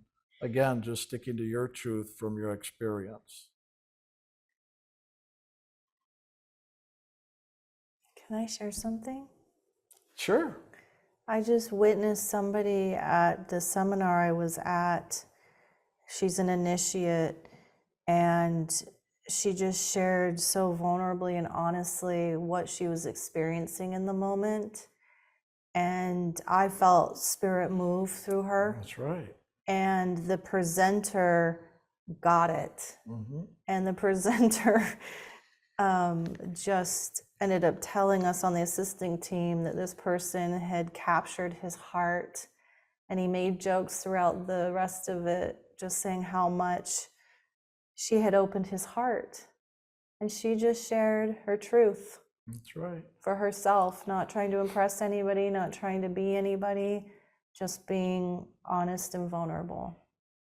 Thank That's you. the way to do That's it. it. That's a perfect example. That's all any of us have to do. So it's just like here, when somebody shares vulnerably, right here in our own ILM group, and it's coming from their heart, that's all you're doing. Just like you'd be open and vulnerable sharing here in the group, let the sharing be the same. And that just like Jim and I shared today, that's all we're doing. We're sharing, our own experience, our own truth, what we know in ourselves. And when we do it correctly, because it is our own experience, and the truth of that will open the doors and people can be moved and open their hearts. Those that are receptive, of course, because not everybody's receptive. So stick in that area and you'll be just fine. And the last part of this is she shares, some days this world just makes absolutely no sense to me, and I don't even feel the connection to share anything. I don't even know that I'm really forming a good question right now that you can understand, but I do know God will get it through my willingness to share. My mind just seems so scattered and like I don't know how to function in this world.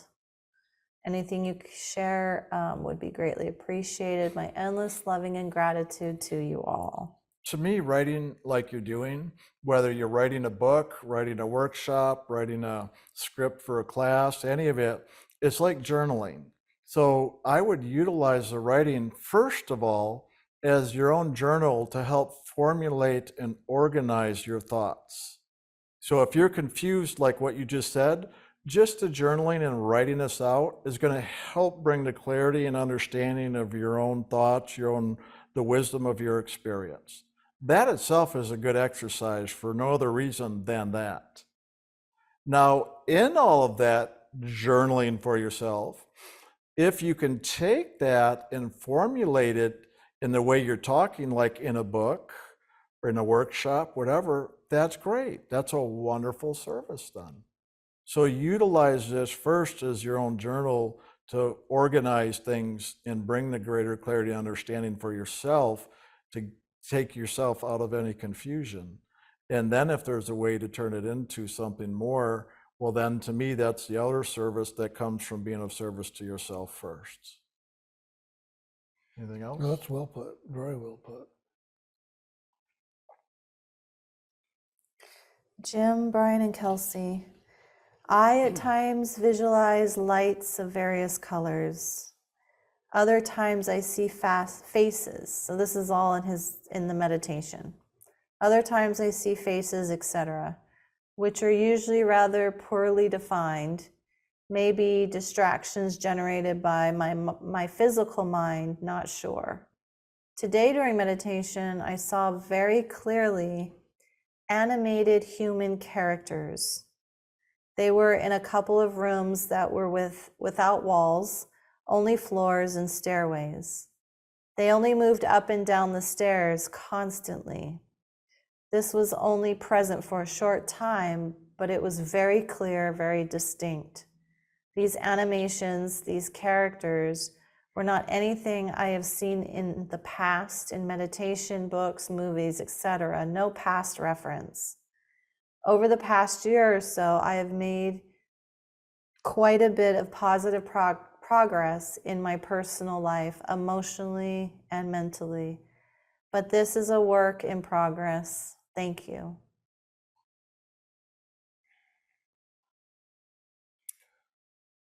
Go ahead. You have Your something? turn. Okay. So the faces and all of that are just a way for us to hold our focus and for spirit to get our attention, if you will. So just let them be, let them move around, whatever, and don't try to figure anything out. Don't try to say, oh, who's that? What's that?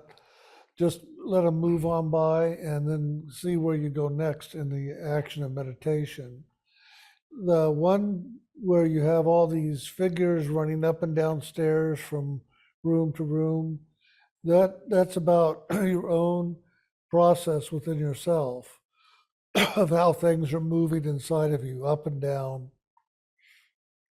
And it's showing you to be aware of that movement, but don't get caught up in it. Don't try to, again, focus on one person, one thing, one action going up or one going down. Just be aware that there's this movement going on inside of you and that's just fine. And if anything, you then want to be able to focus beyond that into that which is next as well for the meditation. Awesome. Well, you cover it. The little bit I was going to say, you just covered. So. Okay. At our Midwest Walking the Path meeting a couple weeks ago, we talked about ILM finances. And we were also told to tune in today, that Jim and Brian had something to tell us. A few months ago, when the announcement came through that Stephen and Nani were being laid off, I was devastated and teary. Since COVID, I have been participating in the monthly Jim and Brian Sunday class, the monthly Midwest Walking the Path class with Stephen, and the majority of the hour-long Friday night classes with Stephen, not to mention our amazing annual retreats. These 3 opportunities to connect and be spiritually fed on a regular basis in ILM have sustained me during the struggles of the past 2.5 years. I am so grateful for the teachers, and their sharings have been a super big deal for me. So I took some time to reassess what I value and consciously put my money there. I'd already set up a very small but regular donation to ILM on the website. I was moved to also support Stephen and Ani and made arrangements for regular monthly donations to them. I asked Stephen if the donations to ILM increased after the announcement of the layoffs, assuming they had. And he said that donations may be improved for a short time, but now are even less. I was shocked. He alluded to what Jim and Brian told us today. We discussed expenses for ILM beyond salaries, the cost of maintaining the website and paying for storage for a bazillion audio, video, and text files that I know I take for granted on the website. Lots of things I don't think about. Some of the people in our group had an experience earlier in their life where the congregation supported their minister directly, and they were used to that concept and donating at a high level. We batted around the idea of tithing 10%, which is a personal choice and not a requirement at all. Correct. Of course, Jim talks about tithing 10% of our time in meditation, about 2.5 hours. Basically, we talked about readjusting our concept about finances with ILM, that at one time we could be oblivious because there was funding, but that is gone now. And so perhaps it is time for all of us to consider some form of financial tithing or gifts. A few of us that have been around for a while were simply clueless that ILM was struggling financially. 20 years ago, we were given the impression that as long as the investments were okay, there were no worries. True. They weren't okay after 2008, so that was 14 years ago. So 20 years ago, that was very true. Yeah. So it had been really hard to get past my denial and get it that ILM has been having some financial struggles for some time. Jim has told us he is not allowed to ask for payment for this work, so I respect that. So get it to Brian, exclamation point. I respect that. And in parentheses, just kidding. No. I just wanted to encourage all of us island people to really take a look at our donations and see what the right amount, if any, donation would be in loving. Thank you. Yeah. That's really well put, and I really appreciate that, because anything now that you donate will be put to good use to keep ILM going and to help pay for what we can. And hopefully we'll be able to someday bring back some people in employment, but I don't know. It's going to depend upon if the money's there or not, and you know, and all that. So thank you. That was well put. I really appreciate that. And I'd like to, I really appreciate the clarity and understanding there. I mean, that's fantastic. To me, there's no confusion around tithing is the way we present it. And I just want to add to that we've always shared tithing 10% of the day or 2.5 hours in meditation as the true tithing to God. But now the tithing 10% in the world to the source of one's spiritual teachings, church, minister, whatever, that's a wonderful service. Service is what that is. And that's what I heard in this whole sharing. So if we can have the clarity, I don't care if you call it a donation, tithing 10%, 20%, giving a one-time gift, regular gifts, to me, that's all service. And that way we keep the true tithing spiritually clean and clear and accurate, and it's not about money. That's about your relationship with God. But then your service of being able to do financially, that's very clear, and that's a wonderful action. Because obviously, boy, you guys have seen a lot. If you see all the equipment we have and the upkeep and the updating and the costs of everything, it adds up. Believe me, we spent a lot of money over the years doing everything, and a lot more when we were traveling. And But now we don't even have enough to even do the traveling, Right. let alone yeah, whatever. that's But it. again, that's for now. Things change, so this is just where we're at now. But I just appreciate the way this was shared, because I love how you just encouraged people. You didn't demand or put it on people or guilt trips or anything, and that's always appreciated. And whenever we talk about money, that's what we're trying to convey, is that an action of service by donating or contributing to ILM is very helpful to be able to do this service in the world, no question. But we're not going to do it in the way the world does or other churches or any kind of stickiness. When any of us feel any kind of stickiness, we just drop it, because that is exactly what we don't want to get involved. Even if we need it, even if literally there's no money, we are still going to be clear with what we know we need to do and what Spirit has shared, because that's how important the action of Spirit is for us. And we've seen it in other places, in other spiritual groups, where they've crossed the line around money and Spirit, and where it's gotten sticky. And we've seen the Spirit move away from places that have done that. And we've seen enough in other groups and people that we don't need to do that and have that lesson for us here. Is there anything more? I almost feel like I want to say something more other than just thank you. I'm impressed how clear that was. It was very clear, nice. very well put, and we might actually use some of that to be able to share with other people. Yeah, and just so y'all know, a lot of the reasons we don't go into quite that detail or asking for donations is, well, let alone because, Jim was told never to charge for anything he does. It's truly a free service. But in honoring that, we also are careful when we do talk about money or finances, because we know a lot of it can be misinterpreted, or people can go into reaction or feel pressured, even if we're not doing that. Right. That people can feel that anyway, especially if one's struggling with their own finances, they're going to be in more of a place of reaction anyway.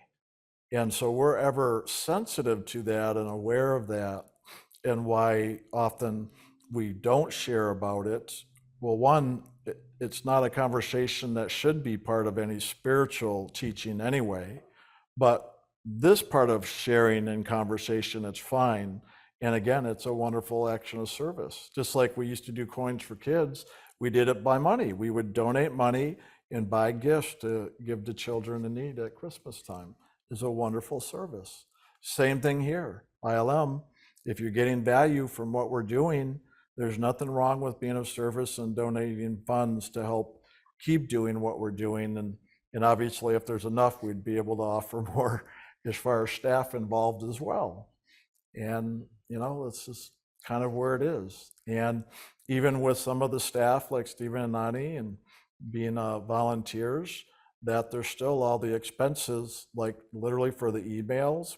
We're keeping as much as we can, like emails, computer equipment, software, the Zoom, cell phones, all of that. ILM is still trying to cover all that for like Steve and Nani and those being of service in that way. And I want to give some credit to like even Lynn and Nana over in Europe, that they've been volunteer area rep coordinators of service for many years, supporting ILM just on their own in the Yeah. way to support the community because of the way they have been moved, inside of themselves to be of service in the community over there with the work they're doing with the classes and counselings and all how they're supporting the ILM community over there. So that's all, we're grateful for all of that, whether it's totally volunteer or if there's payment involved or whatever. We're grateful for all of it, because what matters most is obviously the clear action of whether it's spiritual presentation or whether it's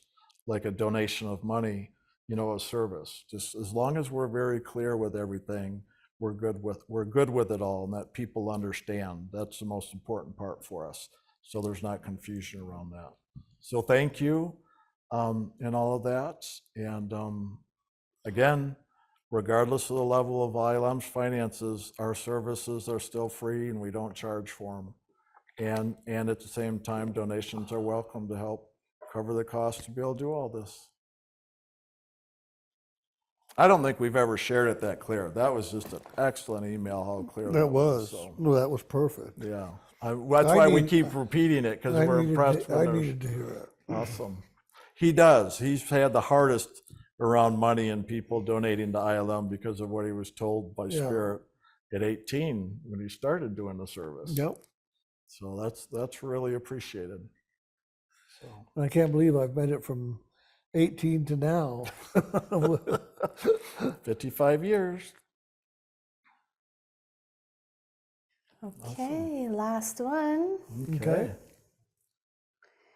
A quick follow-up. The long answer to my question today around isolation and loneliness was comprehensive and appropriate in every way. Wonderful. Thank you so much, Brian, in particular. I had heard deep human loneliness attributed to our original separation from God before, but I heard it more clearly today and in a new way. I now see the problem of isolation as a symptom of a prior condition. We often long for personal companionship because we're really longing for an acknowledged and conscious connection with God Himself, feeling we have lost that. All our attempts to connect more intensely with each other are attempts to find a Band-Aid solution for the real problem. That we have decided to believe that we are separated from our Creator in this planet Earth unreality show. That's good. Did you get that? Yeah. This unreality show. I like that. I like, as you know, play on words. So thank you for that humor. You've both said many times that we're not really disconnected. But we're really being allowed to believe this for a time so we can have the type of growth we came to time and space to experience. Thanks so much for this added clarity. It was very helpful. I will endeavor more to strive for the real thing, a connection with God, and not settle for lesser connections as a poor substitute for that. Peace, uninitiate. Nice. Amen. Wow. Beautiful way to end today. Yes. A big applause for the last two. Literally, seriously. Boy, if you get that literally at a deeper level like that, that's going to really help in just forgiving and letting go of all that's caused the separation. And you do that, you're going to really start to wake up in greater ways to know the truth of your oneness with God. And then you'll realize you don't need, here's the cool thing that happens. Before I really woke up into my oneness with God, I was always seeking relationship for that reason, like what you're stating. Once I woke up to God and really knew my oneness, I didn't need that. And I wasn't desperately seeking it anymore. I didn't need it anymore, didn't want it anymore. And then I got more than I ever, then it just started coming more and more, where now it's just like, okay, I need some isolation and aloneness, please. And that's the funny thing, because once you, as I always share, this world reflects. Once you have it inside of you or you're in the process of experimenting and giving it to yourself, and then when it's realized, you're going to see the world reflect it to some degree. And that's exactly what happened for me. And it's just wonderful to hear somebody really getting that at a deeper level, the truth of that, and there'll be the day where you'll, get it even at that other level like I'm sharing now. Because once it's fulfilled inside of you with God, then you're okay in the world with it. And the funny thing is, when you have that inside with God, though, then the world wants to be around you, and literally, literally, you're going to want to be getting away from people wanting to be around you because it gets overwhelming at times. But at the same time, it's wonderful because you see the truth and the perfection of it all as it's answered inside of you. You'll see it answered outside of you as well. That way, the inner and the outer actually become one as well. So. Very good. Very nice. Something just came in. I don't know if it's meant for Q&A, so I'll just read it. Okay. Jim, Brian, and Kelsey, would you be open and willing to put together a list of what ILM could use with volunteering time, even for us that live in other states? Awesome. Very good. Actually, I'll say a little bit now. I wasn't going to till later because we haven't gotten our clarity yet ourselves. Thank you for putting that out there. But one of the things we were going to, in a few weeks here, we were going to put together something along what you said, because we have a few things yet. As many of you know, over the years, we've accumulated things like for retreats. We have 2 storage units here just in Austin, let alone a storage unit in Midwest, and who knows if there's one other, I don't know, that we've accumulated a lot of things, and we're having to clear out most, if not all of that. And we need to sort through some stuff yet on staff, so it'll be a couple of weeks yet. But once we get the first level of that, we're going to reach out with the community, and we'll send an email to people as we do, asking for those who would like to volunteer and help as far as moving things out of our storage units, whether that means holding items at your house to just continue to store. Like we've got a lot of folding chairs for retreats that we've kept for people over the years from out of town, let alone in town. Got a couple dozen, I think, as well as other chairs, tables, all of our CDs and books and coffee makers, all these things over the years we've accumulated for retreats, as well as like in-house gatherings and all, that more than likely we're going to have to let go of our storage units. So we either are going to have to let go of all these things, but a lot of these things I'd prefer not to, because at some point in the future we'll probably need them again, especially like chairs and folding chairs and other things we use for retreats. So if people have anywhere they can store these items, whether it's literally our whole storage unit, which is pretty big, or just a little bit, and then maybe if several people could do that, we could still keep those things and people could store them for us. That's definitely going to be a service we're going to need here, not only in Austin, but even the Midwest, because Stephen and Ani have a storage unit over there as well, with quite a bit of stuff. So both the Midwest and here, we're definitely going to need some assistance sooner than later as far as like storage possibilities, and of course help from volunteers who are willing to help come and move these things. And as well as if you have a vehicle like an SUV or a truck, if we need to, we'll get a little moving truck to move these things, as well as some items we might, if we don't need them anymore. Like I said, we've got a little bit of sorting yet to do on our end, but when we're ready, we'll send an email out to everybody, not just the local area, but other areas too, since the person asked, just letting everybody know what's going on, both for us as well as the Midwest. And letting you know what we could use as far as volunteer service moving stuff, as well as if people, if anybody's listening now that you actually do have some storage, like we could store some of our things at your house or some other place that doesn't cost us anything, then you can email us now. You can write info@ilm.org and just let us know now. That way we can pull together the information and it'll help us even get organized for when we are ready to move things out of the storage unit. Like I said, it's going to be a few weeks probably at least 2 or 3 before we're really ready to take that next step. We were just all at the units Friday and did a lot of organizing and stuff, just the staff here locally. We just started the process. So thank you for that.